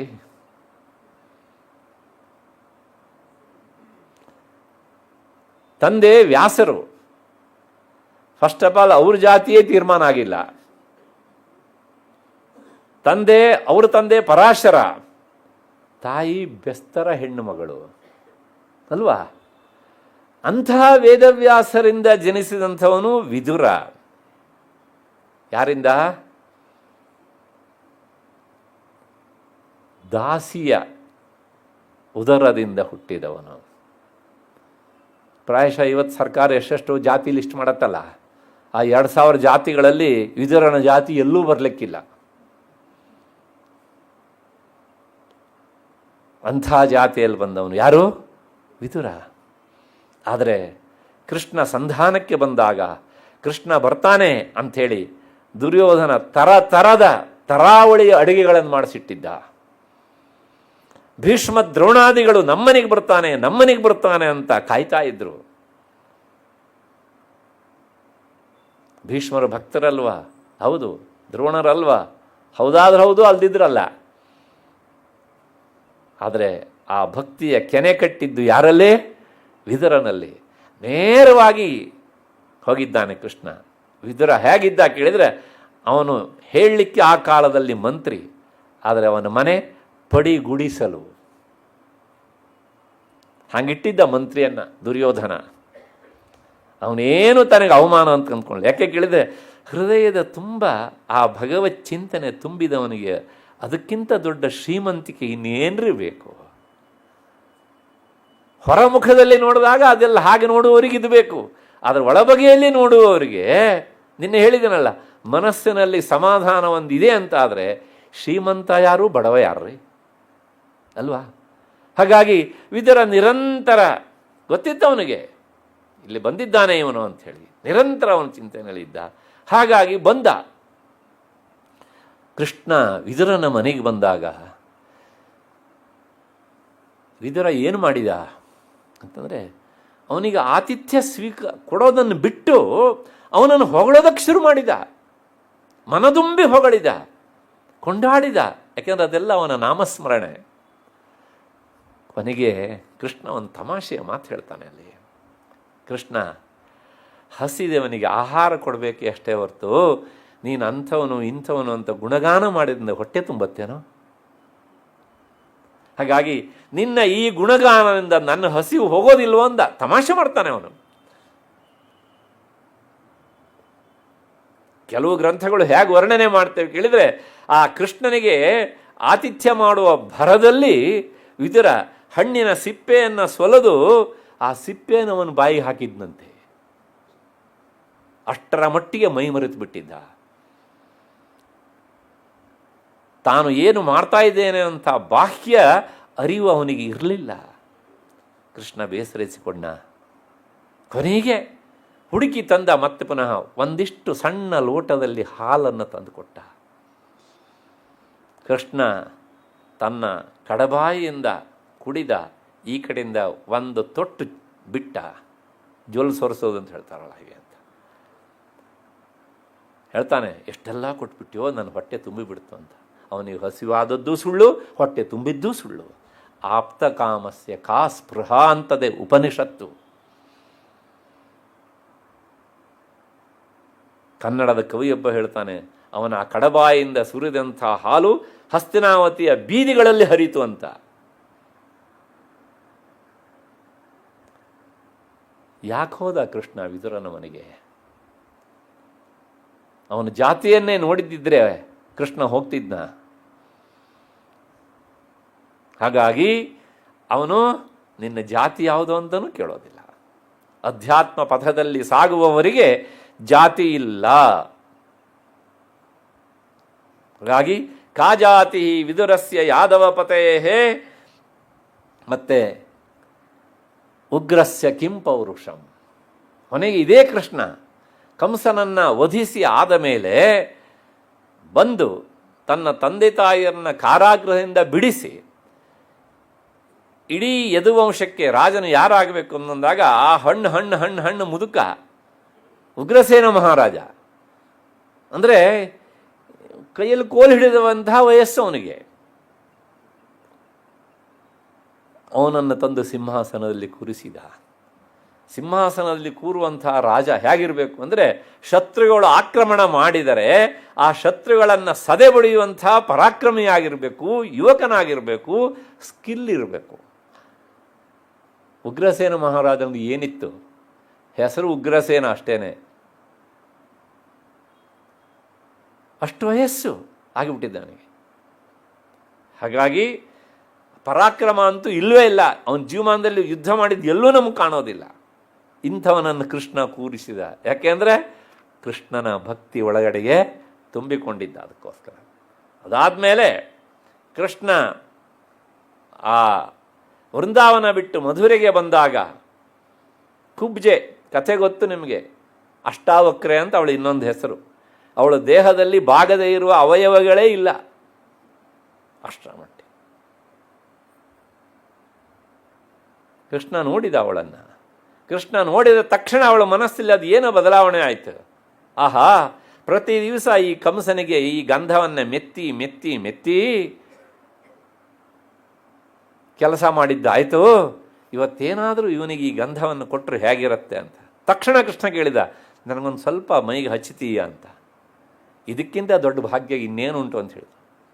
ಕೃಷ್ಣನ ಮೈಗೆಲ್ಲ ಗಂಧವನ್ನು ಸೂಸಿದರು, ಲೇಪನ ಮಾಡಿದ್ರು. ಅಷ್ಟರಿಂದಲೇ ಕೃಷ್ಣನ ಮುಂದೆ ಆ ಆಕಾರವನ್ನೇ ನೋಡ್ತಾ ನೋಡ್ತಾ ನೋಡ್ತಾ ಮೈಮರೆತಿ ಬಿಟ್ಲು ಅವಳು. ನಿನಗೇನು ಬೇಕು ಅಂತ ಕೃಷ್ಣ ಕೇಳಲಿಲ್ಲ ರೀ. ಹೀಗೆ ಇಷ್ಟು ಏಕಾಗ್ರತೆಯಿಂದ ಒಂದು ಸಲ ನನಗೆ ಕೊಡ್ತೀಯ ಅಂತ ಕೇಳಿದ ಕೂಡಲೇ ನನ್ನ ಮೈಗೆ ಕಾಲಿಂದ ತಲೆವರೆಗೆ ಗಂಧಲೇಪನ ಮಾಡಿದ್ಲಲ್ಲ. ಕಂಸನಿಗೆ ಕೊಡಬೇಕು ಅನ್ನೋದನ್ನು ಮರೆತು, ಅಂದರೆ ಲೌಕಿಕ ವಿಷಯಕ್ಕೆ ಪ್ರತಿರೂಪವಾಗಿ ಕಂಸ, ಪಾರಮಾರ್ಥಿಕ ವಿಷಯಕ್ಕೆ ಪ್ರತಿರೂಪವಾಗಿ ಕೃಷ್ಣ, ಇದೆರಡೂ ಮುಂದ್ಗಡೆ ಇದ್ದಾಗ ಪಾರಮಾರ್ಥಿಕ ವಿಚಾರವನ್ನೇ ಆಯ್ದುಕೊಂಡಂತಹ ಇವಳು ಅಪ್ಪಟ ಭಕ್ತಳು ಅಂತ ತೀರ್ಮಾನ ಮಾಡಿದಂತಹ ಕೃಷ್ಣ ಏನು ಮಾಡಿದ ಕೇಳಿದರೆ, ತನ್ನ ಕಾಲಿನಿಂದ ಅವಳ ಅಂಗುಷ್ಟವನ್ನು ಮೆಟ್ಟಿ ಹಿಡಿದ, ತನ್ನ ಕೈಯನ್ನು ಅವಳ ಗಲ್ಲಕ್ಕೆ ಹಾಕಿ ಎತ್ತಿದ. ಮೈ ಎಲ್ಲೆಲ್ಲಿ ಡೊಂಕಾಗಿತ್ತೋ, ಬಾಗಿತ್ತೋ, ವಕ್ರವಾಗಿತ್ತೋ ಎಲ್ಲ ಒಂದು ಕ್ಷಣಕಾಲದಲ್ಲಿ ಅದೆಲ್ಲವೂ ಸಹ ನೆಟ್ಟಗಾಗ್ಬಿಡ್ತು. ಅತ್ಯಂತ ಬ್ಯೂಟಿಫುಲ್ ಆದಂತಹ ಹುಡುಗಿಯಾಗಿ ನಿಂತು.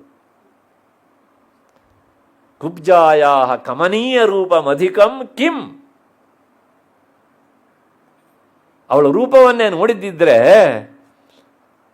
ಕೃಷ್ಣ ಏನು ತೀರ್ಮಾನ ಮಾಡಬೇಕಿತ್ತ? ಅವಳ ಆ ಅಷ್ಟಾವಕ್ರ ರೂಪವನ್ನು ಅವಳು ನೋಡಲಿಲ್ಲ, ಕೃಷ್ಣ ನೋಡಲಿಲ್ಲ. ಆಕೆಯ ಅಂತರಂಗದಲ್ಲಿ ಏನಿದೆ ಅನ್ನೋದನ್ನು ನೋಡಿದ. ಕೊನೆಗೆ ಇನ್ನೊಬ್ಬ ಬರ್ತಾನೆ, ಕೃಷ್ಣನ ಸಹಾಧ್ಯಾಯಿ, ಕ್ಲಾಸ್ಮೇಟ್ ಸುಧಾಮ ಅಲ್ವಾ. ಬೆಳಗಿಂದ ಸಂಜೆವರೆಗೂ ಸಹ ಬಡತನವನ್ನೇ ಹಾಸಿ, ಬಡತನವನ್ನೇ ತಿಂದು, ಬಡತನವನ್ನೇ ಹೊದ್ದುಕೊಂಡು ಕಾಲ ಕಳೆಯುವಂತಹ ಪರಿಸ್ಥಿತಿ. ಅಷ್ಟು ಕಡು ಬಡತನ ಅವನಿಗೆ. ಹೆಂಡತಿ ಒಂದು ದಿವಸ ಹೇಳಲು, ಕೃಷ್ಣ ನನ್ನ ಸಹಾಧ್ಯಾಯಿ ಅಂತ ಹೇಳ್ತೀರಿ, ಒಂದು ಮಾತು ಕೇಳಬಾರ್ದೇನು? ಸದಾ ಕೃಷ್ಣನ ಸ್ಮರಣೆಯಲ್ಲೇ ಇರುವವನು. ಕೃಷ್ಣ ಅಂದರೆ ಬೇರೆ ಅಲ್ಲ, ಇಲ್ಲಿ ಪರತತ್ವ ಅನ್ನುವುದು ಬೇರೆ ಅಲ್ಲ, ನೆನಪಿಟ್ಕೊಳ್ಬೇಕು.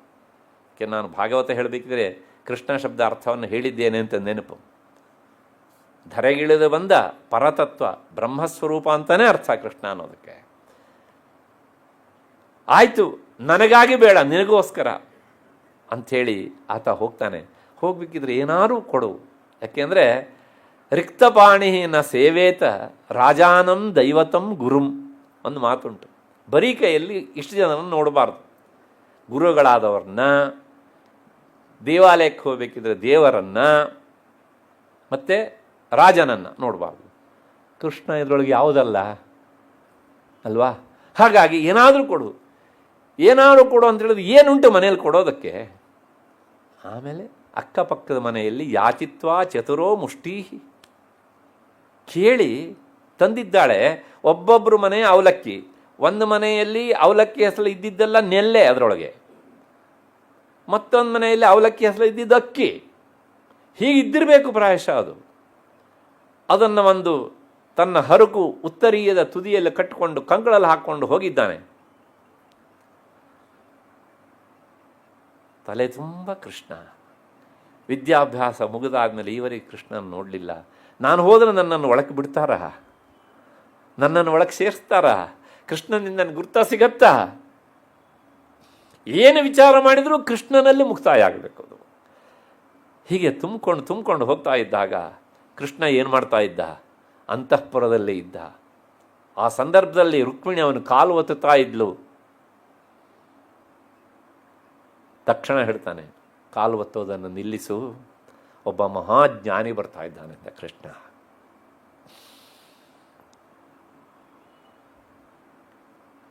ತಕ್ಷಣ ಅವನನ್ನು ಎದುರುಗೊಳ್ಳೋದಕ್ಕೆ ಎಲ್ಲ ರೀತಿಯ ಪೂಜೆ ವಸ್ತುಗಳನ್ನು ಸಿದ್ಧಗೊಳಿಸುವಂದ. ಯಾರಿಗೂ ಹೇಳಬೇಡಪ್ಪ ನನ್ನ ಜೊತೆಗೆ ಅಂತೇಳಿ. ಹೋಗ್ತಾ ಇದ್ದರೆ ಕೃಷ್ಣ, ಎಲ್ಲಿ ಹೋಗ್ತಿದ್ದಾರೆ ಕೃಷ್ಣ ರುಕ್ಮಿಣಿ ಅಂತ ಪರಿಜನರೆಲ್ಲರೂ ಸಹ ಅವನ ಜೊತೆಗೆ ರಕ್ಷಾ ಭಟರಲ್ಲಿ ಯಾರೂ ಇಲ್ಲ. ಹೋಗ್ತಾ ಹೋಗ್ತಾ ಹೋಗ್ತಾ ಇದ್ದಾನೆ. ಆ ಅಗಸ್ಯೆಯ ಬಾಗಿಲಿನಲ್ಲಿ ಇರ್ತಾನಲ್ಲ ವಾಚ್ಮೆನ್, ತಡೆದ. ಯಾರನ್ನು ನೋಡಬೇಕು? ಕೃಷ್ಣ ನೋಡಬೇಕು. ಹಾಗೆ ಹೇಳುವ ವ್ಯಕ್ತಿ ಹೇಗಿದ್ದ ಕೇಳಿದರೆ ಅವನ ಮೈಯಲ್ಲಿ ಎಷ್ಟು ಮೂಳೆ ಇದೆ ಅಂತ ಲೆಕ್ಕ ಮಾಡಬಹುದು. ಅಷ್ಟು ಮೂಳೆಗಳು ಕಾಣ್ತಿದ್ದು ಅವನಿಗೆ. ಮೂಳೆ ಚಕಣ, ಸ್ಕೆಲಿಟನ್. ಇಂಥವನನ್ನು ಒಳಗೆ ಬಿಡಬೇಕು ಬೇಡುವಂತ ಅವನೇ ತೀರ್ಮಾನ ಮಾಡಲಿಕ್ಕೆ ಆಗದೇ ಇರುವಾಗ ಕೃಷ್ಣ ಬಾ ಬಾ ಸುಧಾಮ ಅಂತ ಕರೆದ. ಕೈ ಹಿಡಿದು ಕರ್ಕೊಂಡು ಹೋಗಿದ್ದಾನೆ. ತನ್ನ ಅಂತಃಪುರದಲ್ಲಿ ಕೂರಿಸಿದ್ದಾನೆ. ಸ್ವತಃ ಅವನ ಕಾಲನ್ನು ತೊಳೆದಿದ್ದಾನೆ. ತನ್ನ ಉತ್ತರೀಯದಿಂದ ಗಾಳಿ ಬೀಸಿದ್ದಾನೆ. ಕೊನೆಗೆ ಕೃಷ್ಣನ ಆ ಸುಧಾಮನ ಸಲ್ಲ ಆಪೋದಕ್ಕಿಂತ ಮೊದಲು ಕೃಷ್ಣ ಒಂದು ಮಾತು ಹೇಳ್ತಾನೆ. ಸುಧಾಮ, ಬಹಳ ದಿವಸ ಆಯಿತು ಕಾಣದೆ. ನೀನು ಶಾಸ್ತ್ರವನ್ನು ಓದಿದವನು, ಗೊತ್ತು ನಿನಗೆ. ನನ್ನನ್ನು ನೋಡಲಿಕ್ಕೆ ಬರಬೇಕಾದ್ರೆ ನೀನು ಹಾಗೆ ಬರುವವನಲ್ಲ, ಏನಾರು ತಂದಿರಬೇಕಲ್ವ ಅಂತ. ಇವನಿಗೆ ಸಂಕೋಚ. ಯಾಕೆಂದ್ರೆ ನಾನು ತಂದಿರೋದು ಅವಲಕ್ಕಿ. ಆ ಅವಲಕ್ಕಿ ಒಳಗಡೆ ಅವಲಕ್ಕಿ ಇದೆಯೋ ಅಕ್ಕಿ ಇದೆಯೋ ಏನಿದೆಯೋ ಗೊತ್ತಿಲ್ಲ ಇವನಿಗೆ. ಆದರೂ ಸಹ ಒಂದು 4 ಮನೆಯಲ್ಲಿ ಕೇಳಿದಾಗ ಆ ವಸ್ತು 4 ರೀತಿಯ ಆಹಾರ ಮಿಶ್ರಣ ಆದ್ರೆ ಅದು ಹೇಗಿರುತ್ತೆ ಅದು ಅಲ್ವಾ? ಒಂದಿಷ್ಟು ರೇಷನ್ ಅಕ್ಕಿ, ಒಂದಿಷ್ಟು ಸೋನಾ ಮಸೂರಿ, ಒಂದಿಷ್ಟು ಆಲೂರು ತನ್ನ, ಇದನ್ನೆಲ್ಲ ಹಾಕಿ ಮಿಶ್ರಣ ಮಾಡಿ ಅನ್ನ ಮಾಡಿದರೆ ಹೇಗಿರತ್ರಿ? ಹಾಗಾಗಿ ಇಲ್ಲ, ಸಂಕೋಚ ಆಗೋಯ್ತು ಅವನಿಗೆ. ಏನೂ ತಂದಿಲ್ಲ ಅಂತ ಹೇಳಿದಾಗ ಅವನ ಕಂಕಿಳ ಒಳಗೆ ಆ ಗಂಟು ಸೇರು ಹೋಗಿತ್ತಂತೆ. ಅಷ್ಟು ದೊಡ್ಡ ಕುಳಿ ಅದು. ಈ ಮರದ ಪೊಟ್ರೆ ಇರುತ್ತಲ್ಲ ಹಾಗೆ. ನಾನು ಮೊದಲೇ ಹೇಳಿದ್ದೇನೆ ಮೂಳೆ ಚಕಣ ಅಂತ. ಕೃಷ್ಣ ಎಳೆದು ತೆಗೆದಿದ್ದಾನೆ ಅದನ್ನು. ಇವನಿಗೆ ಕೊಡಬಾರದು ಅಂತ ಕೃಷ್ಣನಿಗೆ ಇದನ್ನು ನಾನು ತಿನ್ನಲೇಬೇಕು ಅಂತ ತೆಗೆದ. ಒಂದು ಮುಷ್ಟಿ ತೆಗೆದು ಬಾಯಿ ಹಾಕಿದ. 2ನೆಯ ಮುಷ್ಟಿ ತೆಗೆದು ಬಾಯಿ ಹಾಕಿದಾಗ ರುಕ್ಮಿಣಿ ಕೃಷ್ಣನ ಕೈ ಹಿಡಿದಳು. ಸಾಕು, ಈ ಒಂದು ತುತ್ತು ನೀನು ತಿಂದಿದ್ದರಿಂದ ಅವನಿಗೆ ಏನೆಲ್ಲ ಕೊಡಬೇಕೋ ಎಲ್ಲವನ್ನೂ ಸಹ ಕೊಟ್ಬಿಡ್ತೀಯ ನೀನು. 2ನೆಯ ಮುಷ್ಟಿಯನ್ನು ತಿಂದರೆ ನನ್ನನ್ನು ಸೇರಿಸಿ ಕೊಟ್ಬಿಡ್ತೀಯ. ಹಾಗಾಗಿ ಬೇಡ. ಕಥೆ ಮುಂದುವರಿಯುತ್ತೆ. ಪ್ರಶ್ನೆ ಇಷ್ಟೇ, ಈ ಮೂಳೆ ಚಕಣದ ಮನುಷ್ಯನಲ್ಲಿ ಕೃಷ್ಣ ಏನು ನೋಡಿದ? ಜಾತಿ ತನ್ನ ಒಬ್ಬರ ವಿಷಯದಲ್ಲ ಬಂತ ಜಾತಿ. ಬುದ್ಧಿವಂತಿಕೆ ಬಂತ, ದುಡ್ಡು ಬಂತ, ವಯಸ್ಸು ಬಂತ, ಯಾವುದು ಬಂತು? ಬಂದಿದ್ದು ಒಂದೇ ಒಂದು, ಭಕ್ತಿ. ಅವನ ಮನಸ್ಸು ಆ ಪರತತ್ವದಲ್ಲಿ ಎಷ್ಟು ಲೀನವಾಗ್ತದೆ ಅನ್ನೋದಷ್ಟೇ ವಿಷಯವೇ ಅಷ್ಟೇ ಹೊರತು ಸಹ ಬೇರೆ ಯಾವುದೂ ಸಹ ಲೆಕ್ಕಕ್ಕೆ ಬರುವುದಿಲ್ಲ. ನೀನು ನನಗೆ ಚಿನ್ನದ ಪ್ಲೇಟಲ್ಲಿಟ್ಟು ಹಣ್ಣು ಹಂಪಗಳನ್ನು ಕೊಟ್ಟ್ಯಾ ಅಥವಾ ಮಣ್ಣಿನ ಪಾತ್ರೆಯಲ್ಲಿ ಇಟ್ಟು ಕೊಟ್ಟ್ಯಾ ಅಂತ ಎಂದೂ ವಿಚಾರ ಮಾಡೋದಿಲ್ಲ. ಅದು ನಾವು ವಿಚಾರ ಮಾಡೋದು. ತುಳಸೀದಾಸರ ಕಥೆ ನಿಮಗೆ ಗೊತ್ತು, ಮತ್ತು ನಾನು ಅದನ್ನು ಹೇಳಲಿಕ್ಕೆ ಹೋದ, ಅದೊಂದು ದೊಡ್ಡ ಅದ್ಭುತವಾದಂಥ ಘಟನೆ. ಮುಂದೆ ಸಂದರ್ಭ ಬಂದಾಗ ಹೇಳೋಣ, ಏಕೆಂದರೆ ಮತ್ತೆ ಪುನಃ ವಿಷಯ ನಾನು ಮುಂದಕ್ಕೆ ತೆಗೆದುಕೊಂಡು ಹೋಗಬೇಕಲ್ಲ. ಇಷ್ಟನ್ನು ಯಾಕೆ ಹೇಳಿದೆ ಕೇಳಿದರೆ, ಆ ಸಮಾಧಿ ಅನ್ನುವಂಥ ವೈಶ್ಯ ಹೇಗಿದ್ದ ಕೇಳಿದರೆ, ಮುಕ್ತ ಸಂಗಹ ಜ್ಞಾನಿ, ಈ ರೀತಿಯಾಗಿ ಗಾಯನ್ ವಿಚರನ್ ತೀರ್ಥೇಶು, ನೋಡುವರ ದೃಷ್ಟಿಯಲ್ಲಿ ಅರೆಹುಚ್ಚನಾಗಿ ಕಾಣ್ತಿದ್ದ ಅಂತ ಅಂದ್ಕೊಳ್ಬಹುದು ನಾವು. ಹಾಗಾಗಿ ಅವನೇನಷ್ಟು ಬುದ್ಧಿವಂತರ, ಅವನಿಗೆ ಭಗವಂತ ಸಿಗ್ತಾನಾ ಅಂತ ಕೇಳ್ತೀರಾ?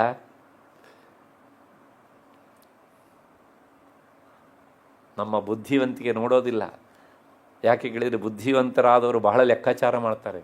ಅವನಿದ್ದಾನೋ ಇಲ್ವೋ, ಈ ಸಂಶಯದಲ್ಲೇ ಕಾಲ ಕಳೆದೋಗ್ಬಿಡ್ತಾರೆ.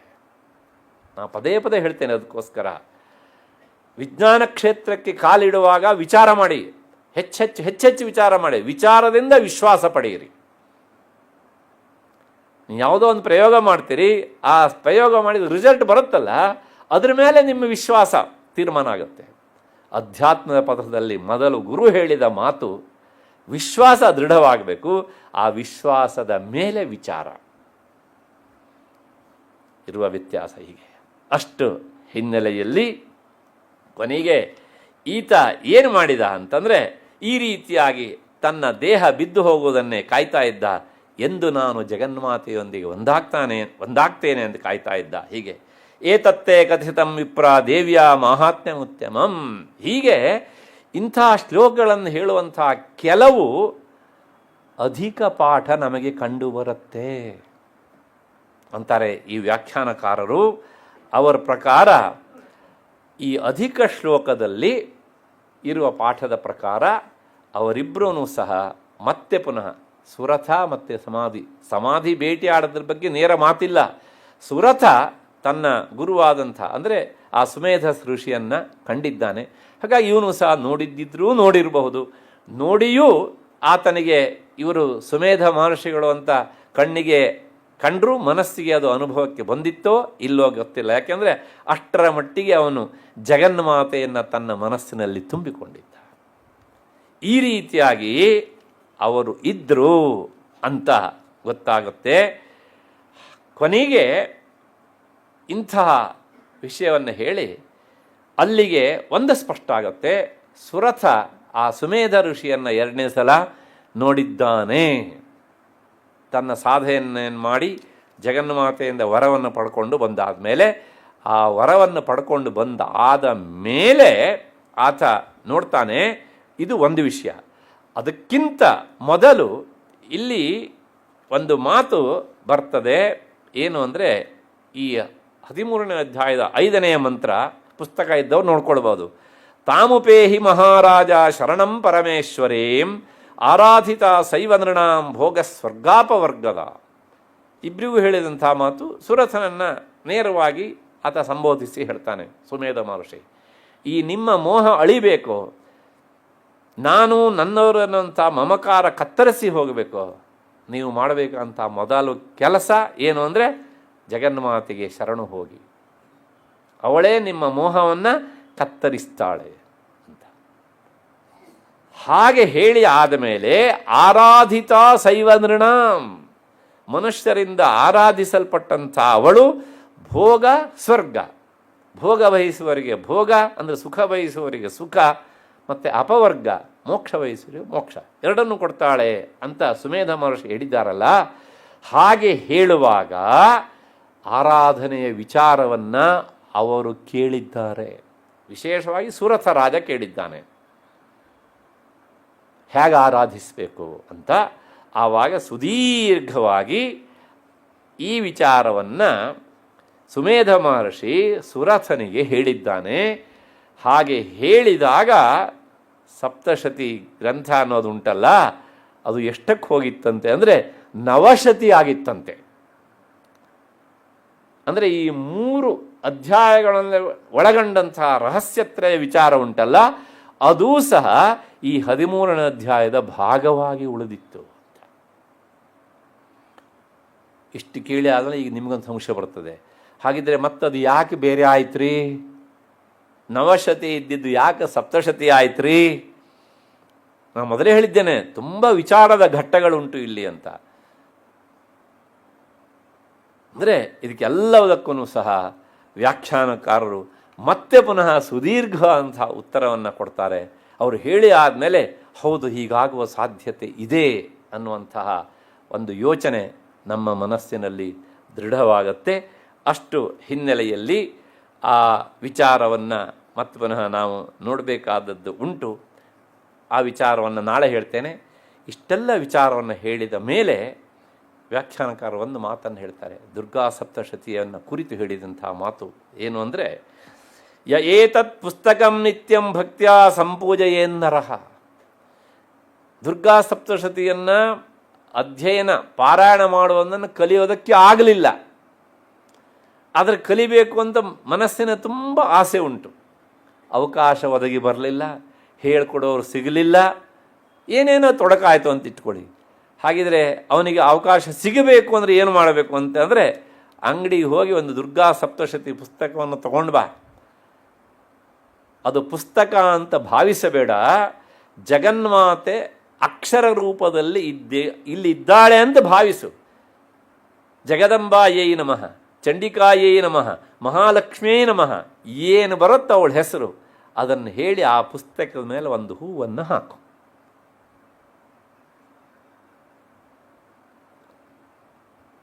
ಗೃಹೇ ತಸ್ಯ ಧನಂ ಧಾನ್ಯಂ.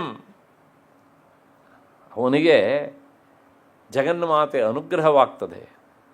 ಅಷ್ಟು ಮಾಡಿದ್ರಿಂದ ಧನಧಾನ್ಯಗಳು ತುಂಬುತ್ತವೆ. ಆ ಧನಧಾನ್ಯಗಳನ್ನು ಅವನು ಲೌಕಿಕವಾದಂತಹದ್ದಕ್ಕೆ ಬಯಸೋದಕ್ಕೆ ಇಷ್ಟಪಡುವುದಿಲ್ಲ. ಜಗನ್ಮಾತೆ ಅನುಗ್ರಹದಿಂದ ಅವಳ ಆರಾಧನೆಗೆ ಮತ್ತೆ ಪುನಃ ಅದನ್ನು ಉಪಯೋಗಿಸ್ತಾನೆ. ಕೊನೆಗೆ ಮುಂದೆ ಜನ್ಮಾಂತರದಲ್ಲಿ ಅವನಿಗೆ ಜಗನ್ಮಾತೆಯ ಸಾನ್ನಿಧ್ಯ ಸಿಗ್ತದೆ ಅಂತ ಅಷ್ಟರ ಮಟ್ಟಿಗೆ ಈ ಗ್ರಂಥದ ಮಾಹಾತ್ಮ್ಯವನ್ನು ವ್ಯಾಖ್ಯಾನಕಾರರು ನಮಗೆ ತಿಳಿಸಿಕೊಡ್ತಾರೆ.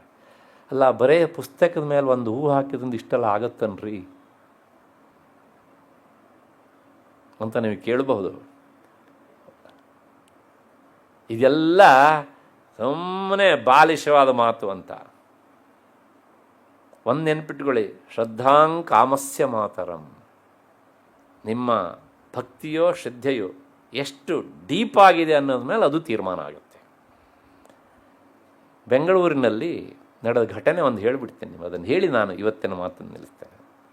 ಅವರ ಹೆಸರು ಸುಬ್ಬರಾಮಯ್ಯ ಅಂತ. He was A physics professor in central college. ಅದೊಂದು ಸಲ ಶೃಂಗೇರಿಗೆ ಹೋಗ್ತಾರೆ. ಆಗ ಅಲ್ಲಿನ ಪೀಠಾಧಿಪತಿಗಳು ಪ್ರಾತಸ್ಮರಣೀಯರಾದಂಥ ಶ್ರೀ ಶ್ರೀ ಚಂದ್ರಶೇಖರ ಭಾರತಿ ಮಹಾಸ್ವಾಮಿಗಳು.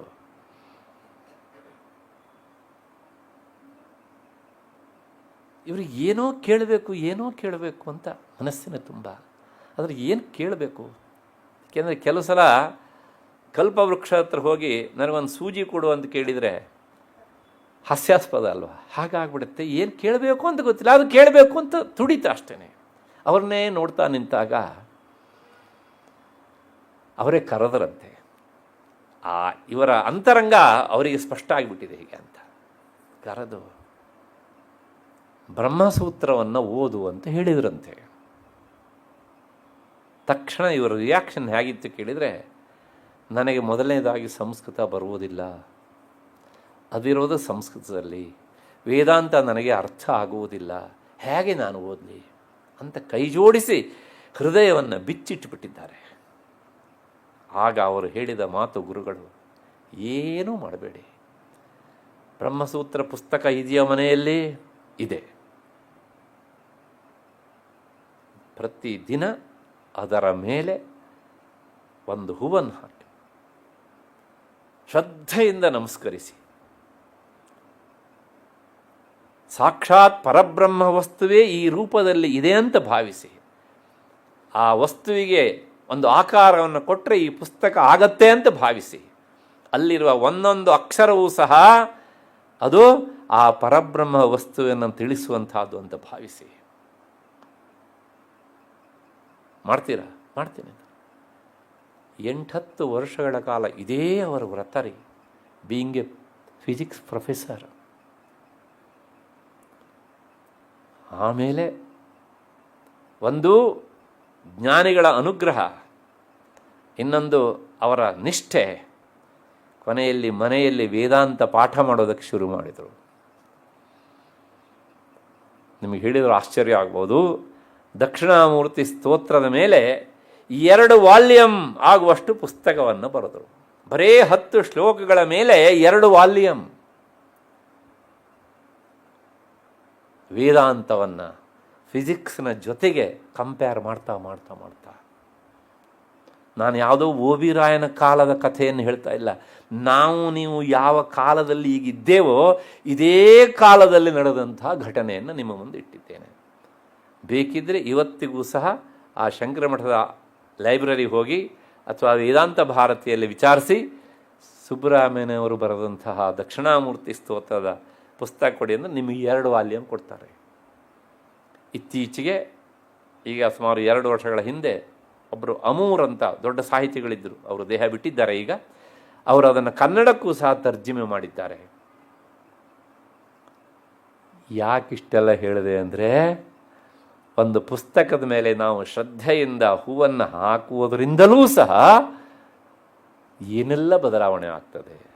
ಒಂದೇ ಒಂದು, ನಮ್ಮ ಹೃದಯ, ನಮ್ಮ ಅಂತರಂಗ ಏನಾಗಿರಬೇಕು? ಶುದ್ಧವಾಗಿರಬೇಕು ಅಷ್ಟೇ. ಇದರಿಂದ ಏನಾಗ್ತದೆ ಅಂತ ಒಂದು ಹೂ ಹಾಕಿದರೆ ಏನೂ ಆಗೋದಿಲ್ಲ. ಯಾವಾಗಲೂ ಅಷ್ಟೇ. ಇದೆಲ್ಲ ನಮ್ಮ ನಮ್ಮ ಭಾವನೆಯಿಂದ, ನಮ್ಮ ನಮ್ಮ ಅಂತಃಸತ್ವದ ವಿಚಾರದಿಂದ ತೀರ್ಮಾನ ಆಗುವಂತಹದ್ದು. ಅಷ್ಟು ಹಿನ್ನೆಲೆಯಲ್ಲಿ ಈ ವಿಚಾರವನ್ನು ಹೇಳಿದ್ದೇನೆ. ಒಂದು 5 ನಿಮಿಷ ಜಾಸ್ತಿ ಮಾತಾಡಿದ್ದೇನೆ, ಯಾಕೆಂದರೆ 5 ನಿಮಿಷ ತಡವಾಗಿ ಶುರುವಾಗಿತ್ತು ಇವತ್ತು. ಹಾಗಾಗಿ ಅದು ಕಾಂಪನ್ಸೇಟ್ ಆಗುತ್ತೆ ಅಂತ ಭಾವಿಸಿಕೊಂಡು ಇಲ್ಲಿವರೆಗಿನ ವಿಷಯವನ್ನು ನಿಮ್ಮ ಮುಂದಿರಿಸಿದ್ದೇನೆ. ನಾಳೆ ದಿವಸ ಮತ್ತೆ ಪುನಃ ಸೇರಿದಾಗ 6 ಗಂಟೆಗೆ ಈ ಸಪ್ತಶತಿ ಮೊದಲು ಏನಾಗಿತ್ತು, ನವಶತಿ ಹೇಗೆ ಮತ್ತೆ ಪುನಃ ಸಪ್ತಶತಿ ಆಯಿತು ಇತ್ಯಾದಿ ವಿಚಾರವನ್ನೆಲ್ಲ ನೋಡೋಣ. ಅದಾದಮೇಲೆ ಆ ರಹಸ್ಯತ್ರಯದ ಮೊದಲನೆಯ ರಹಸ್ಯ, ಅದು ಪ್ರಾಧಾನಿಕ ರಹಸ್ಯ, ಅಲ್ಲಿ ಏನೇನು ಪ್ರಶ್ನೆಗಳು ಬರ್ತೇವೆ ಅಂತ ನೋಡೋಣ. ಅಲ್ಲಿವರೆಗೆ ನಿಮಗೆಲ್ಲ ನಮಸ್ಕಾರ ಮತ್ತು ಕೃತಜ್ಞತೆಗಳು.